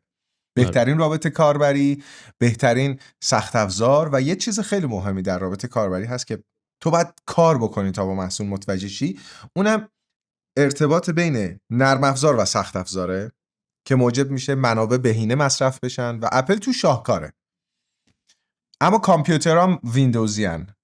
یه سری محصولات اپلی گرفتم که ازشون راضی نیستم. مک مینی رو گرفتم، خوبه، ولی آیمک واقعا محصول خوبی نیست. مک مینی خوبه، خیلی خفن نیست نسبت به قیمتش. ببین چرا نسبت به قیمتش عملکرد خوبی داره، اما توی ایران با توجه به تحریما کامپیوتر ویندوزی بهتره. یعنی کامپیوترت مک باشه یک سری محدودیت ها داری، فایل کرک شده است اینا کمتر پیدا میشه. آفرین. آره. اما مشکل از لحاظ عملکردی و قیمت آیمک واقعا محصول خوبی نیست. آیمک M4 ما الان تو استودیو داریم، محصول 2024 خیلی جدید اومده، اما از لحاظ عملکردی ضعیفه. مک مینی M4 خیلی بهتره و محصول خیلی باحالیه. مکبوک ایر هم طبیعتا مثل آیمک عملکردش، البته M3 الان اومده، هنوز M4ش نیومده. آره من اپل رو استفاده میکنم، کاربرش هم هستم. این آیپد M4 2024 رو دارم، 13 اینچیه، شاهکاره. من همیشه میگفتم که تبلت محصولیه که به درد نمیخوره. من 2 تا محصول تکنولوژی رو بدم میاد، یکی تبلت، یکی ساعت هوشمند. خب واقعا من ساعتم کلاسیک که خیلی ساده است. آخه ساعت الان هلته، میدونی ساعت یکم الان ورزشکاریه. مسئله من خودم ورزش میکنم، مسئله اصلیم با ساعت باتریشه. خب تو هی بعد اینو بزنی به شارژ، هی اینو بعد بزنی به شارژ، این مشکل اصلیمه. تبلتم نظرم بر این بود که فرم فاکتور ناکارآمدیه، اما امروز اهورانیازی به عنوان یک کانتنت محتوا ساز حرفه‌ای به شدت تبلت به دردم میخوره. ماجیک کیبورد داره و به من هر جا میرم انگاری یه کامپیوتر همراهمه که تبلته که تاچ خیلی خفنه. این آیپد پرو جدیده خیلی باحاله. احتمال اینکه واقعا دیگه لپتاپ و مک، حالا من فکر نکنم فرم فاکتور دسکتاپ یا لپتاپ ها بین بره. آره. من که از بچگی رو مکبوک پرو بودم، قفلم اصلا به خاطر اینکه I fucking love it، میدونی، یعنی اصلا یه جوری. آره خیلی خفنه. اتفاقا منم الان لپتاپی که دارم باش کار میکنم مکبوک پرو M2 و خیلی خفنه. خیلی قویه، خیلی قویه. تا حالا یه باتری آره باتری که اصلا عالی. البته من که همیشه وصلم بهش، من خیلی آندگو نیستم. آره. من اصلا خیلی استیشنی ام، من باید دور و برم شلوغ باشه. آره متوجهم. باید وسیله رو میزم باشه، اسباب بازی رو میزم باشه. ببینم ریویو داشتی مثل همین چت کیوتی که ما داشتیم it goes wrong، یعنی یه همه چی برعکس بره به جای که فکر کنی اینوری بره. چی شد متوجه نشدم، بگو. همین که میگم it goes wrong، همین که نتیجه‌ای که می‌خواستی بگیری کاملا اصلا یه چیز عجیب غریبی در اومد، یا کاملا اصلا منفی در اومد، کامنت‌ها و نمیدونم اصلا کلا ریویو اشتباه رفت. یک بار یه مسئله بود در مورد بحث نات کوین بود. من ببین تنها باری که هیت گرفتم در مورد موضوع نات کوین بود و یه درس خیلی جالب گرفتم راجع به نات کوین. ماجراشو میدونی؟ آره. خب یه مختصر برای بیننده توضیح بدم. منو به عنوان یک فردی میشناسن که تو صفحه اینستاگرامم زدم، فعال حوزه فناوری. حالا من تلاش میکنم فارسی همیشه حرف بزنم، فناوری همون تکنولوژی میشه. بعد من همیشه راجع به همه چی حرف میزنم و سعی میکنم مردم رو هوشیار و آگاه بکنم. مثلا دوره کوروش کمپانی و موبایل استقلال بود، چی بود اینا، کلاهبرداری پانزی بودن. من همش راجع به اینا حرف میزدم، تهدید میشدم، نمیدونم راجع به طرح صیانت نظر دادم، راجع به روبیکا حرف زدم، نمیدونم راجع به سیم کارت گردشگری حرف زدم. خیلی تلاش کردم به عنوان یکی از اعضای این اکوسیستم که مانع انحصار بشم. نات کوین یه ایرادی داشت. نات کوین هم گفتم آقا این پول نمیشه، نمیخواد برین سراغش. 2 درس بزرگ یاد گرفتم. 1، من کیم راجع به مردم نظر بدم راجع به اینکه چطوری وقتتون رو صرف میکنین، چطوری وقتتون رو صرف میکنین، اصلاح میکنم. من کیم؟ به من چه ربطی داره؟ مورد دوم، در مورد وضع مالی مردم و اینی که عمرشون رو نسبت به پول چطوری میگذرونن به هیچ عنوان نباید نظر بدی. من میدونستم که این میگفت میدونی نپخت بازی در آوردم، درست منظورم رو نرسوندم که آقا عمر تو با ارزش تر از این ماجراست. اومدم از یه قلابی استفاده کردم، گفتم آقا نات کوین هرگز پول نمیشه. در ادامه شرح دادم که بابا عمر تو با ارزش تره و واقعا عمر انسان با ارزش تره، اما تو کی هستی که راجع به عمر انسان نظر میدی؟ این درس جالبی بود که راجع به نات کوین به دست آوردم. خب و خیلی بابتش هیت گرفتم و هنوزم که هنوز افرادی هستن که هر چقدر ازشون عذرخواهی میکنم باز هم اینا میگن نه تو اومدی شت زدی به زندگی ما. ولی من یه چیزی نگرانم. ببین من اصلا همینو میگم. من مثلا برای بنده خدا جادی هم این اتفاق افتاد دیگه. بله. ببین ولی من نمیخوام تو رو حذف کنم. ببین تو الان اتفاقی که داره میفته، یعنی با توجه به این فیدبک ها و کامنت ها که گرفتم، ببین من فکر میکنم اونقدی میتونم باهوش باشم که چیزی رو بگم که مخاطب دوست داره. خب بله. ولی نمی کنم چون من اون آدم نیستم، میدونی، فیک میشم و من دوست دارم اهورا بیاد. ببین من که نمیتونم تمام و کمال هرچی تو بگی دوست. من MKBHD هم یه چیزی میگه دوباره فکت چک میکنم، دوباره خودم برای خودم میرم نگاه میکنم. ولی دوست دارم نظرشو بدونم. من دوست دارم الان من بعدم میاد که به خاطر اینکه به تو گفتن که نات کوین یه بار این کاری کردی تو دیگه سمت مثلا کریپتو نری، نظرتو نگی. به من چه یه سریال انقدر بدون تحقیق و بدون حرف یه نفر برمی‌دارن، ولی من الان تو خودتو حذف کنی حتی به غلط، من علاقه دارم ببینم تو نظرت راجع نات کوین چیه، حتی اگرم حوزت نیست. متوجهم. ببین توی ایران یه کمی این قضیه فرق میکنه. اونم اینه که مثلا من گاهی اوقات که توی بیرون میرم و عزیزانی منو میبینن لطف دارم میان با هم عکس میگیرن، عموما بین تینیجرها این اتفاق میفته. طرف وقتی منو میبینه هول میکنه، استرس داره، عکس بگیره. من انقدر ناراحت میشم. من به این میگم که آقا اوکی فن بودن و اینا یه جا، من کیم که تو انقدر ذوق بکنی به خاطر من؟ یا میگن تو الگوی ما هستی، من کیم تو الگوی تو باشم؟ من میدونی از این ناراحتم که انقدر جامعه ما سیستم آموزشیش ضعیفه، انقدر آدما از مطالعه و پیشرفت فاصله گرفتن که اهورانیازی واسه شون یه آدم مهم میشه. شاید من دارم اشتباه تصور میکنم ولی این یک واقعیته. خب برای همین به یه جایگاهی رسیده، مثلا من به یک جایگاهی رسیدم تو دوره همون مثلا نات کوین، وقتی میگم آقا نات کوین پول نمیشه، مردم به حرف من گوش میدن و نمیرن سراغش بدون اینکه حتی بخوان تحقیق کنن. خب درسته، من که وحی منزل نمی کنم که، من این نظری دادم، حالا دوست داری گوش بده دوست داری گوش نده. خب اما جامعه توی ایران یه کمی بازیش فرق میکنه به سبب محدودیت ها، به سبب سیستم آموزشی ضعیف. افرادی که در شبکه‌های اجتماعی فعالیت میکنن به شدت جایگاه رول مدل و الگو رو برای آدما پیدا میکنن. خب چه به درست چه به غلط. در نتیجه سعی کردم بعد از ماجرای نات کوین، گفتم 2 تا درس یاد گرفتم، اونم این که راجع به زندگی مردم نظر ندم. خب و سعی کنم بیشتر تحقیق بکنم. میدونی ارز دیجیتال واقعا پیچیدگی داره، سعی کنم بیشتر راجع بهش تحقیق کنم. اما بجز مسئله نات کوین تقریبا میتونم بگم که هیچ وقت کار اشتباه نکردم. یعنی چون همیشه تحقیق کردم، مطمئن شدم به این که این موضوعی که دارم میگم فکته و اگر حقیقت نیست یه جایش ایراد داره به اون ایرادم اشاره کردم که تمامی نظرات رو پوشش بدم. میدونی؟ آره میفهمم چی میگی. حالا من میدونم تو امروز حالا خسته یا گفتم منم خیلی سر حال نیستم. نه اوکی هم اتفاقا الان خیلی خوبم دیگه. داریم حرف میزنیم انرژی تو دورش افتادیم و آره.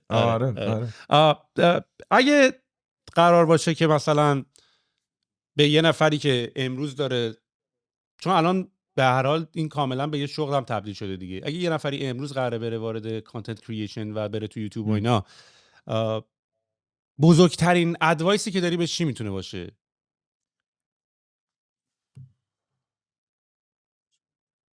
به این نفر که میخواد بره تو کانتنت کریشن بدم، اگر بخوام نظر خودم رو تحمیل کنم میگم پی خلق ارزش باش. یعنی کارو با ارزش تولید کن، حتی کمدی باشه ها، کمدی نه که بی ارزش باشه، سرگرمی باشه، اصلاح میکنم. اما اگر واقعا بخوام یک نصیحت بی‌طرف بکنم، میگم فقط برو دنبال علاقت، ببین به چی علاقه داری، بچسب بهش و تا تهش برو. چون این دقیقاً فرمولی بود که من باش پیشرفت کردم و اینه به نظر من موجب میشه انسان‌ها به نوآوری برسن، توی کارشون خلاق باشن و خفن باشن. مثلا اهورانیازی دلیل اینه که موفق شد و خیلی برندها دوست دارن باش کار کنن، مردم دوستش دارن. من هر محتوایی میذارم بازدید میخوره، هر کسی محصول به من بده با از طریق محتوام به راحتی به فروش میرسه، کلی اتفاقات خفن برای هر برندی میفته که با من همکاری میکنه. در ازاش هم یه مبلغی میگیرم که خودم واقعا راضیم، برندم راضیه. علت اینی که من به اینجا رسیدم با توجه به اینکه نگاه هم هرگز بیزینسی نبوده، صرفا علاقه بوده به تولید محتوا، اجرا، جلوی دوربین رفتن، ویدیو ضبط کردن، اینا. من فکر میکنم علاقه، اون به اصطلاح انگلیسی پشنت بودن نسبت به یک موضوع، دلیل اصلی پیشرفت انسان ها میتونن باشه. ببینم تو از تولای AI استفاده میکنی الان؟ به شدت. مثلا چه استفاده میکنی؟ الان میگم ببین یه وبسایتی استفاده میکنیم ما برای موسیقیمون به اسم آرتلیست. منم دارم. آرتلیست خیلی معروفه. آره آرتلیست رو استفاده میکنم. اولا خود آرتلیست که بر پایه هوش مصنوعی سرچ میکنه، یعنی خیلی بامزه است. تو مثلا میزنی آهنگی مثلا شبیه به دانکرک، مثلا ساوند افکت، من چون فیلم آهنگ‌های فیلم دانکرک رو خیلی دوست دارم و به کارم خیلی مواقع میاد، مثلا میزنی شبیه به دانکرک، بعد آهنگ‌های تو اون تمو میاره. خب خیلی سرچش حرفه‌ایه. یکی از آرتیست استفاده میکنم که بر پایه هوش مصنوعی نیست، حالا درسته یه بخش وایس اوور بهش اضافه شده اخیراً، ولی سرچش خیلی بر پایه هوش مصنوعیه. از چت جی پی تی خیلی استفاده میکنم.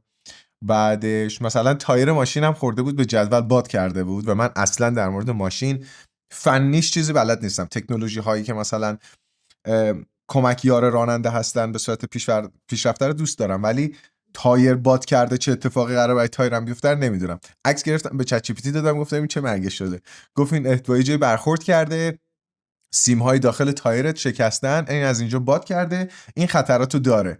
بعد گفتم خب این تایر جلوی ماشینه، چه مثلا اگه بترکه چی میشه؟ بعد چت جی پی تی بهم گفت. خیلی از چت جی پی تی استفاده میکنم بعدش از ابزارهای میدجرنی استفاده میکنم. میدجرنی به عنوان یکی از ابزارهای ویدیو ساز استفاده میکنم. خیلی دوست دارم مثلا گوگل VO2 رو استفاده بکنم، آخرین دستاورد گوگل در ساخت ویدیو که توی ایران تحریم، قابلیت استفاده نداره. بعدش کلا هرچی ویدیو ساز هست رو مثلا به شدت دنبال اینم که قابلیت های ادوبی تو مثلا ادوبی فایرفلای رو توی کارم بتونم پیاده بکنم و به سبب تحریما دیر میاد، قابلیت استفاده نداره. کلا توی کارم به شدت از جنریشن ها استفاده میکنم، انواع مولدهای هوش مصنوعی من استفاده میکنم.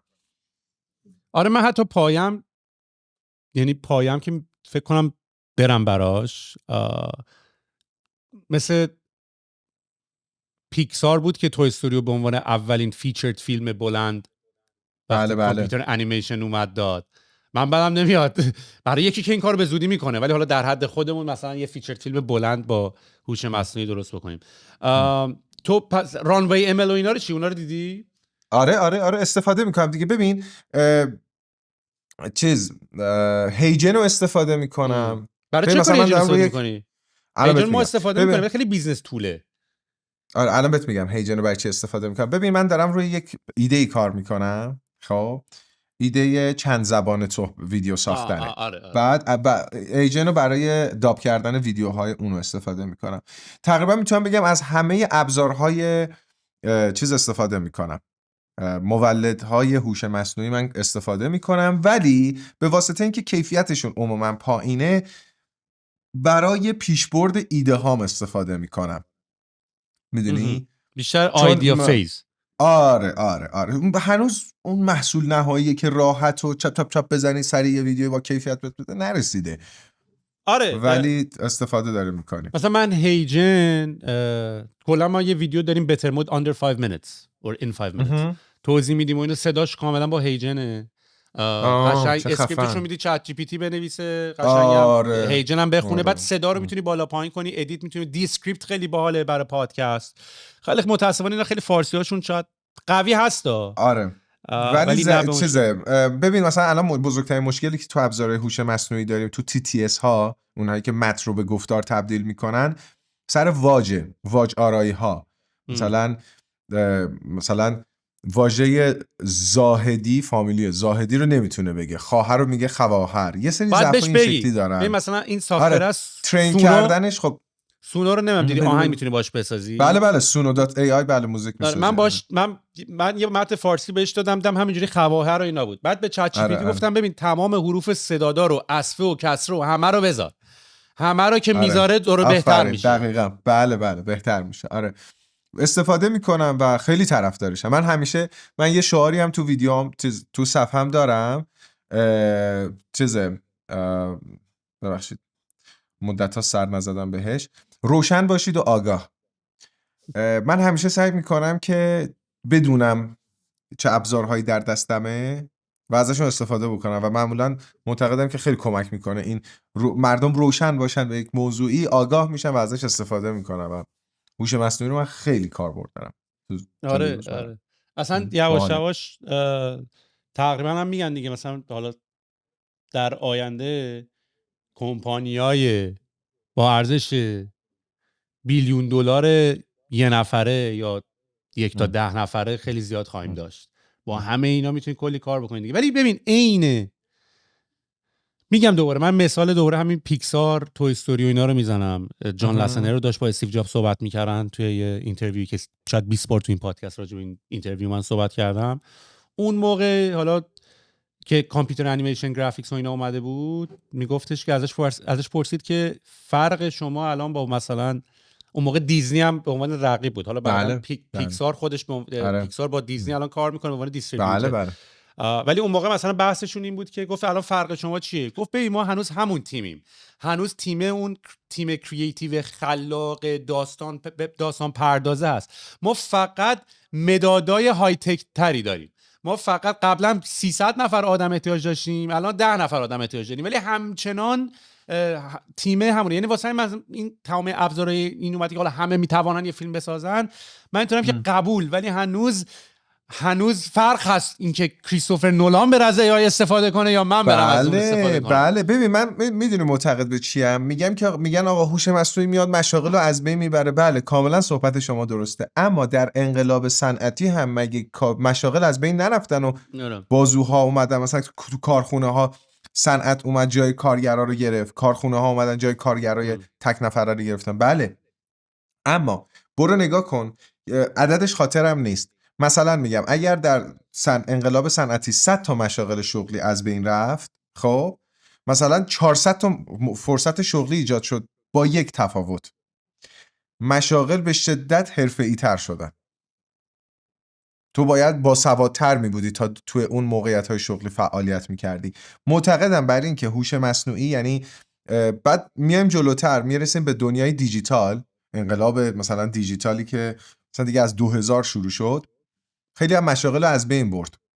اینترنت اومد خیلی از مشاغل رو از بین برد، ولی فرصت‌های شغلی جدیدتر و حرفه‌ای‌تر ایجاد کرد. هوش مصنوعی هم دقیقاً همینه. مثلا یادمه 2 سال پیش گوگل گفته بود که من یه لاین از مثلا سطح 3 کدنویسامو کلا حذف کردم، با جاشو هوش مصنوعی گذاشتم. خب این موجب این داره چه هشداری رو به ما میده؟ میگه آقا این دقیقاً همون انقلاب صنعتی است. مشاغل ساده جاشو داد به هوش مصنوعی، تو برو حرفه‌ای‌تر از هوش مصنوعی استفاده کن. میدونی چی میگم؟ سطح مشاغل ادوانس تر، پیشرفته تر میشن، آدم‌ها حرفه‌ای‌تر میشن. من به این معتقدم. البته که این در حد سواد و آگاهی بنده است. ممکنه یه روزی برسه هوش مصنوعی آنچنان جای همه انسان‌ها رو بگیره که تو نیاز نباشه اصلا کار کنی. یه بارم یه توییت خیلی قشنگ دیدم، یکی نوشته بود که من از هوش مصنوعی استفاده میکنم که مثلا بره تو خونم ظرفامو بشوره، نه اینی که هوش مصنوعی کار منو بکنه من برم ظرف منم دوباره دیشب اینو دیدم. منم اتفاقا این سال پیش اون که اینستاگرام نبود تو فیسبوک زدم، گفتم تکنولوژی یعنی اینکه داداش قشنگ ظرفا رو برداره بشوره بره قشنگم بچینه تو کابینت، وگرنه که آب بریزی روش منم و بعد میدونی سویل ماجرا چیه؟ من میگم آقا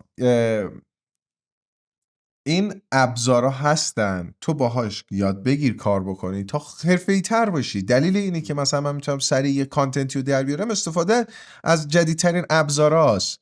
مردم یه مقداری نسبت به میدونی خب سخته دیگه، تو هر روز خودتو آپدیت کنی به این چیزا، واقعا کار پیچیده ایه. من اهورانیازی چون شغلم ایجاب میکنه اینقدر بروزم. خب یه مطلب بررسی رو داشتم از سایت سینت میخوندم در مورد آیفون، شایعاتی که در مورد آیفون 17 هست. میگفت که اون نویسنده میگفت که ما تو یه کافه نشسته بودیم داشتیم غذا میخوردیم، دوستم گفت که آیفون جدید چی اومده؟ آیفون 16 بگیرم؟ بعد بهش گفتم که گوشی چیه؟ گفته نمیدونم 13 14. گفتم گوشی تو بده. آیفونشو در آورد، آیفون 12 بوده. بعد گفتم که خب تو آیفونت خیلی قدیمیه، مثلا مال 4 سال پیشه، تو میتونی ارتقاش بدی. گفت نه این اوکیه واسم. بعد تمام آیفون‌ها عین هم دیگه، چه فرقی میکنه؟ 12 13 14 15 16 عین هم دیگه. این شباهت، این بروز رسانی تون، این سرعت پیشرفت واقعا برای دنبال کردن مردم سخته. میدونی خیلی حتی توی آمریکا و کاناداش هم خیلی آدما هستن که مثلا از تکنولوژی استفاده خاصی نمی‌کنن، ساده زندگی میکنن. میدونی در نتیجه بروز موندن با این سرعت تکنولوژی مقداری سختم هست، ولی من همیشه پیشنهاد میکنم و سعی میکنم به مردم بگم بابا بیاین استفاده کنین، باحاله، نترسین. نه خیلی من همین به نظر من هیچ وقت تکنولوژی به نوبه خودش برام جذاب نبوده، کارهایی که باهاش میشه کرد همیشه برام جذاب بوده. ببین من اصلا حتی زمانی هم که تصمیم گرفتم پادکست رو بزنم، من اینستاگرام رو داشتم تو دستام بود، همه تو اینستاگرام دارن اینطوری میچرخن و حال میکنن و عکس میدن و اینا. من واقعا اینستاگرام رو مثلا میگرفتم دستم، یا یکی عکس پست میکنه 3000 تا لایک و اینا میبینی و اینا، من برام اینجوری بود که داداش حواست از چه چیز عجیبی دستمونه. یعنی تو یه چیزی میگیری داداش، تو همین کاری که تو داری میکنی خود اورا تو چند سال بری عقب‌تر مگه میتونی یه نفر این کارا رو بکنی، دوربین بکاری ضبط کنی؟ میدونی اصلا بذار یه چیز خیلی جالب راجع به همین بهت بگم، پیشرفت همین صنعت تصویر چقدر خفن شد. ببین ما زمانی که مثلا من شروع کردم عاشق مثلا دوربین اولین DSLRی که خریدم یه دوربین کنان بود که میتونست فیلم برداری بکنه، اما فیلم برداریش فوکس کانتینیوس نداشت، اینکه هر شیئی میاد جلوش خودش اتوماتیک فوکس کنه. بعد سونی اومد دوربینای میرورلس رو داد بیرون، یک انقلاب بزرگ اتفاق افتاد. سینما رو آورد تو خونه های مردم، یعنی دوربین سینمایی رو آورد خونه های مردم، دوربینی که خودش فوکس میکشید. قبلا این مدلی بود که مثلا سر پروژه های هنوز هم هست، تو پروژه سینمایی یکی بود که اسیستنت فوکس بود، فوکس میکشید. الان برای من اهورا دوربینم این کارو میکنه. حالا اینجا رو داشته باش، اپلیکیشن مانیتور اند کنترل، یه اپلیکیشنه که مال سونیه، توسعه داده برای دوربیناش. کلیه یه آپشن های دوربین رو میاره توی تبلت، توی گوشی، توی کامپیوترت و از تو فاصله زیاد انواع مدای دوربین تو هدایت کن و یک نفری همه کار بکن. من دنبال اینم که تو میگی جدی موشن اند کنترل، مانیتور کنترل، موشن کنترل، مانیتور. الان آره اووردمش. البته سونی اپاش خیلی بده، من 2 اپ دیگه هم داشت، یعنی دیزاین نه به من اعتماد کن، خوبه. فقط یه ضعفی همچنان تو آیفونت میاد وایرلس فست کار بله به راحتی. ببین مثلا من الان یه پرابلم بهت بگم، من الان الفا سونی A16100 دارم 6120 بعد میررلسه. یه مشکلی که ولی دارم الان، مثلا من گوشمش رو منوال فوکس، با اینکه حتی آتو فیس دیتکشن، هیومن دیتکشنش هم راحته. خب یه مقداری بادی میاد روی این فوکس، میاد روی این. خب ببین الان بعد لنزم خفنه، لنزم سیگمایی گرفت اپتیریت. آره نه لنزت مشخصه خوبه. ببین این هم همه بادی ها رو پشتیبانی نمیکنه. خب مثلا من سونی FX3 دارم استفاده میکنم، یه دوربین خیلی خوبیه، خیلی بادی هیولایی داره، فوکس کشی هوشمند، خیلی خیلی خوبه. این موضوعی که شما میگید یه بخش خیلی تمامش مربوط به بادی میشه. بادی تو ارتقا بدی این موضوع رفع میشه. مثلا ما همچین بادیم هم آخه دیگه الفا دیگه تقریبا همین جورین. الان من اگه بخوام دوربینمو عوض کنم، آخه دوربینم بد نیست، من فقط ولی همین دیگه ببین مثلا هنوز آیفون کلا، من بعضی موقع با آیفون، الان که آیفون ها 4K و 8K هم ریکورد میکنن، 8K یه گوشی دیگه بود ولی 4K ریکورد میکنن، یعنی من اصلا بعضی موقع اینجوریام که الان من اسکلم دارم با این ضبط میکنم، من آیفون ضبط کنم نورمو درست میکنه، اکسپوژر عقبمو درست، با این پدر در میاد اکسپوژر رو درست کنه. بعد چون دیدی که الان هوا روشن کم میشه، این آره اتوماتیک نمیتونی این کار رو بکنی. یعنی بعضی چیزا که الان انتظار داری حل شده باشه هنوز حل نشده. آره اینو کامل درک میکنم. مثلا اتفاقا همین مثلا موضوع هم تو دوربین هست. ببین الان تو کل دوربین تو با این اپ مانیتور اند کنترل میتونی تو مدیریت بکنی، ولی کافیه مود تو بذاری رو عکاسی، اصلا اپ میاد بیرون میگه خداحافظ من اینجا رو دیگه نیستم. یا مثلا یکی از بزرگترین ضعفایی که دوربینای امروزی دارن اینه، شما تک نفره امروز صبح همه دارن تولید محتوا میکنن دیگه، میذاری میخوای عکس کاور تو بگیری، تنهایی هم هستی، دوربینو میذاری رو تایمر، شاتر رو که فشار میدی بعد 10 ثانیه عکس بگیره، این اون لحظه اول هر چی رو فوکس کنه ثانیه آخرم همون عکس رو میگیره. پدر بیامرز، خب لحظه آخرم یه آپشن بذار، لحظه آخرم یه دیدید تو که تو 100 ثانیه فوکس تو میکشی. هنوز این قابلیت تو دوربینای مثلا سونی نیست. این خیلی مسخره است.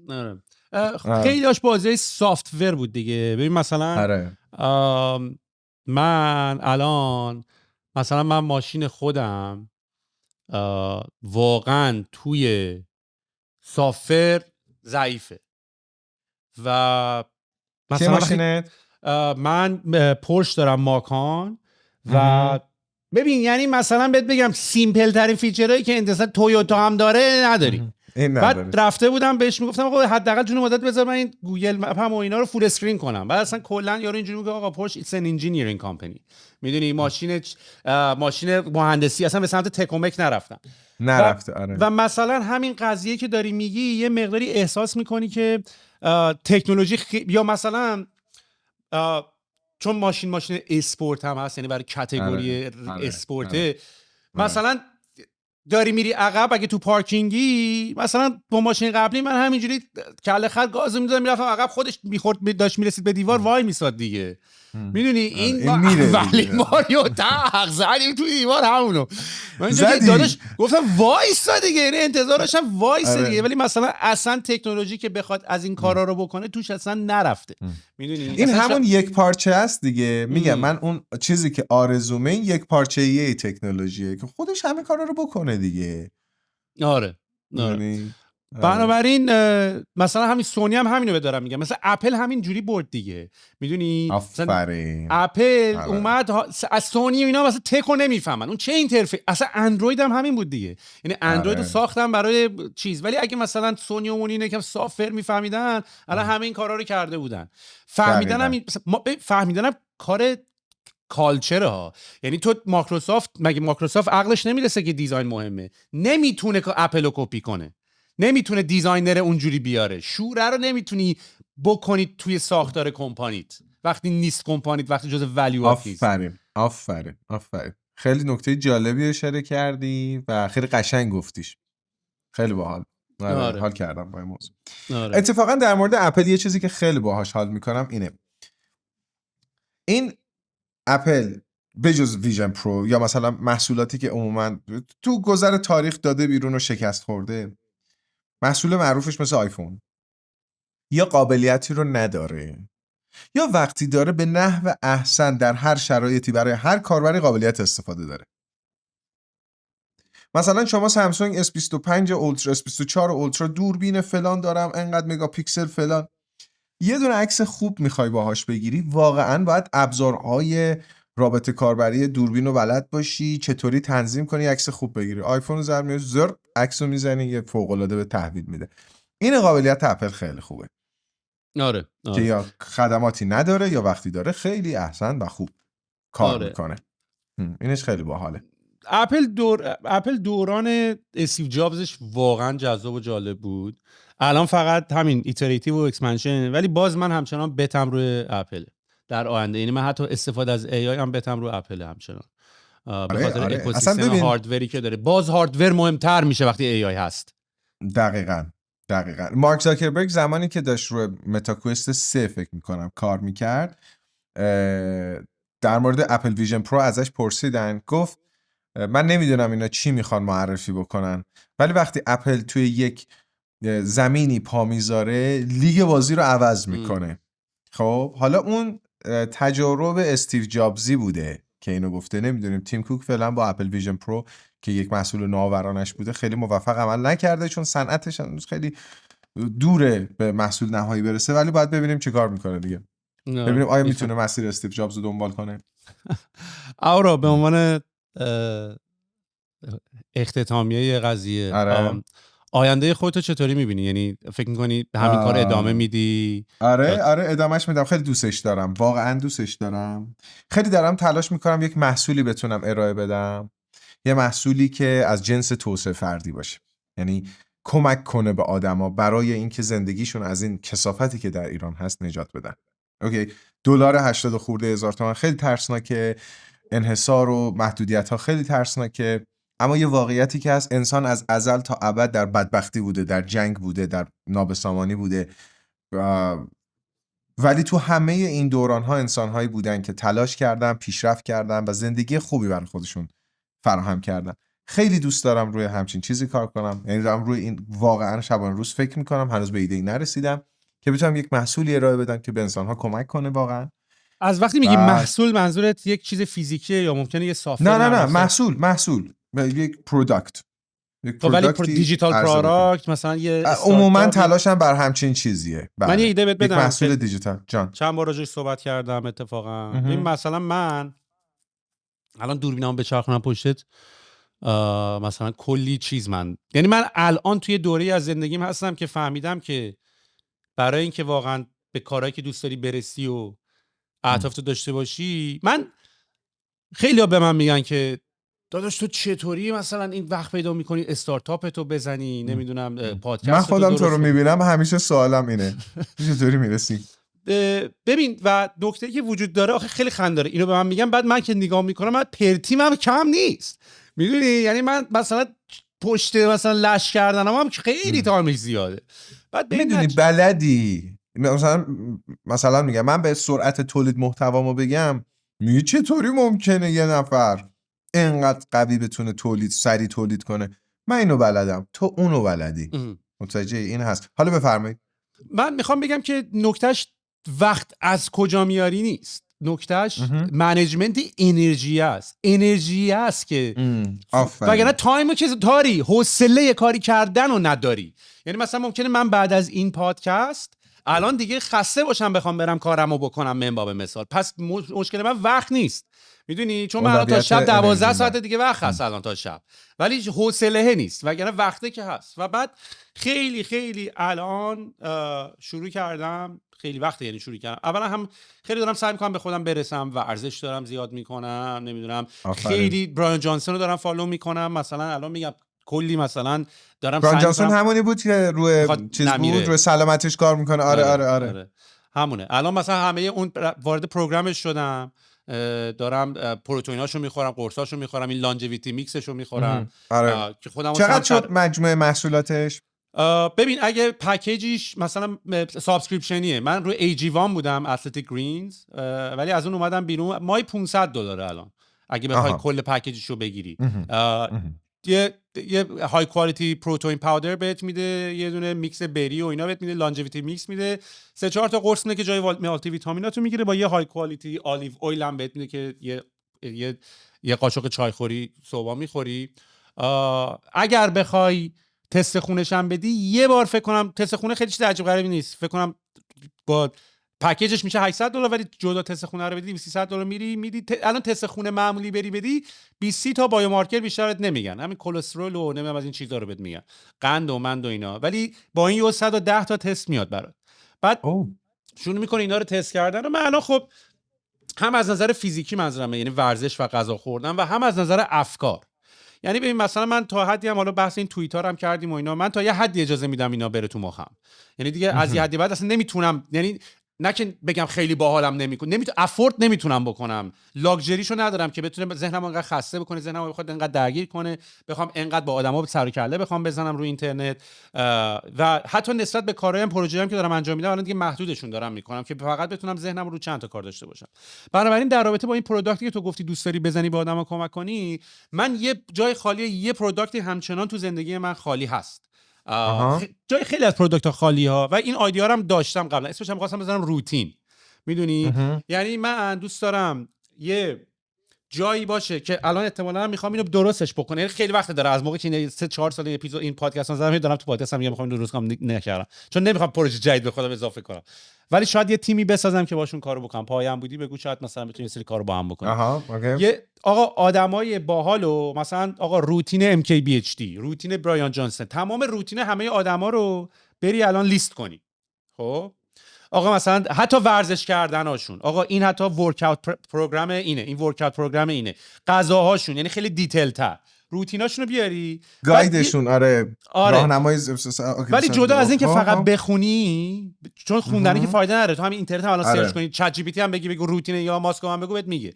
ولی کار باحالی که میتونی بکنی چون من الان زندگیم خیلی کلندر بیسته، میدونی، یعنی مثلا من این ساعت پادکست، این ساعت اینه، این ساعت اینه، این ساعت اینه، بتونم برم از اون تو، یعنی یه کلندری، یه تقویمی که من بتونم درگ کنم، پلن رو بکشم تو پلن خودم، میدونی. یعنی برنامه ورزشی اینو درگ کنم بنزنم تو کلندرم که صاف رفتم جیم، برنامه‌تون تو باشه، برنامه غذایی، برنامه این. حالا بماند که کلی اتوماسیون هم مرسی از اشتراک گذاری این ایده، بنده رفتم اپلیکیشن هم بسازم.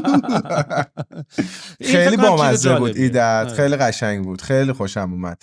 و حالا با AI هم که اصلا میتونی کاستوم بزنی برات سریع کلندر. آره زرق و برقش خیلی میشه قشنگ کرد. دمت گرم، خیلی بهم ایده جالبی دادی و خیلی کمکم کرد. نشتی. من امیدوارم که به این بهونه پادکست جای همکاری باز بشه، حالا به هر نحوی. از کانتنت کریشن درست کردن، پروداکت درست کردن. اصلا یکم هدف ما باید این باشه که یکم ببین زور کامیونیتی رو گنده کنیم همه با هم، میدونی. الان هم که داری میبینی که چقدر قدرت ها زیاد شده، یعنی دیگه برای بچه‌های تک و کامیونیتی و اینا دیگه دارن رئیس جمهور عوض میکنن و نمیدونم آدم جدید میارن و دنیا رو دارن درست میکنن. آخه اصلا کلا اصلا بحث سیاسی هم نیست، کلا فقط بیزنس و تک و استارتاپه که میتونه مشکل فیکس کنه، میدونی. مشکل آب داری، مشکل برق داری، مشکل آلودگی هوا داری، از گاورمنت چه انتظاری داری از دولتت؟ باید بری کمپانی خصوصی بزنی، بری هوا رو درست کنی، ترافیک رو درست کنی، اینا رو درست کنی. فقط به نظر من اینطوری میشه به مشکلات اتک کرد. بله درود بر تو. آره. امیدوارم واقعا لذت بخش بود کنارت بودن و خسته بودم. من واقعا خسته بودم. نمیدونم الان چطوری ساعت 6:45 است، الان 9 شب داریم با هم حرف میزنیم و خیلی برام لذت بخش بود. خیلی خیلی از حرفات لذت بردم و دیگه اختتامیش جمله آخر تو که گفتم آقا این تمام آن چیزی بود که من دنبالشه. واقعا من خیلی تو زندگیم دنبال نشانه میگردم سهیل. آدم خرافاتی نیستم ولی چون با نشانه افتادم توی یک مسیری برام این مدلی بود که تمام شد. این سبک فکری که سهیل روی این ماجرا به من داد خیلی چیز با ارزش بود و من کاست خودم اون ریواردی که لازم بود دریافت کردم. بسی مشتی هستی حاجی، خیلی حال کردم. دمت گرم، خیلی خوش انرژی. لطف داری شما. همچنین امیدوارم روزگار بسیار خوبی در انتظارت باشه و منتظرم ویدیو پابلش بشه، پروموتش کنیم، بگیم آی ملت بریم من با سهیل حرف زدم. مشتی هستی عزیزم، زنده باشی. من دوباره اومدم اینور. دقت کردی اینجا آره زمین همش هم اونور بودی تو اصلا لیز می‌خوردی اونور دیگه بیخیال شدی از یه تایمی به اینور. قربونت. شبانه روزت بخوشی. تو هم همینطور. خدا نگهدار. خدا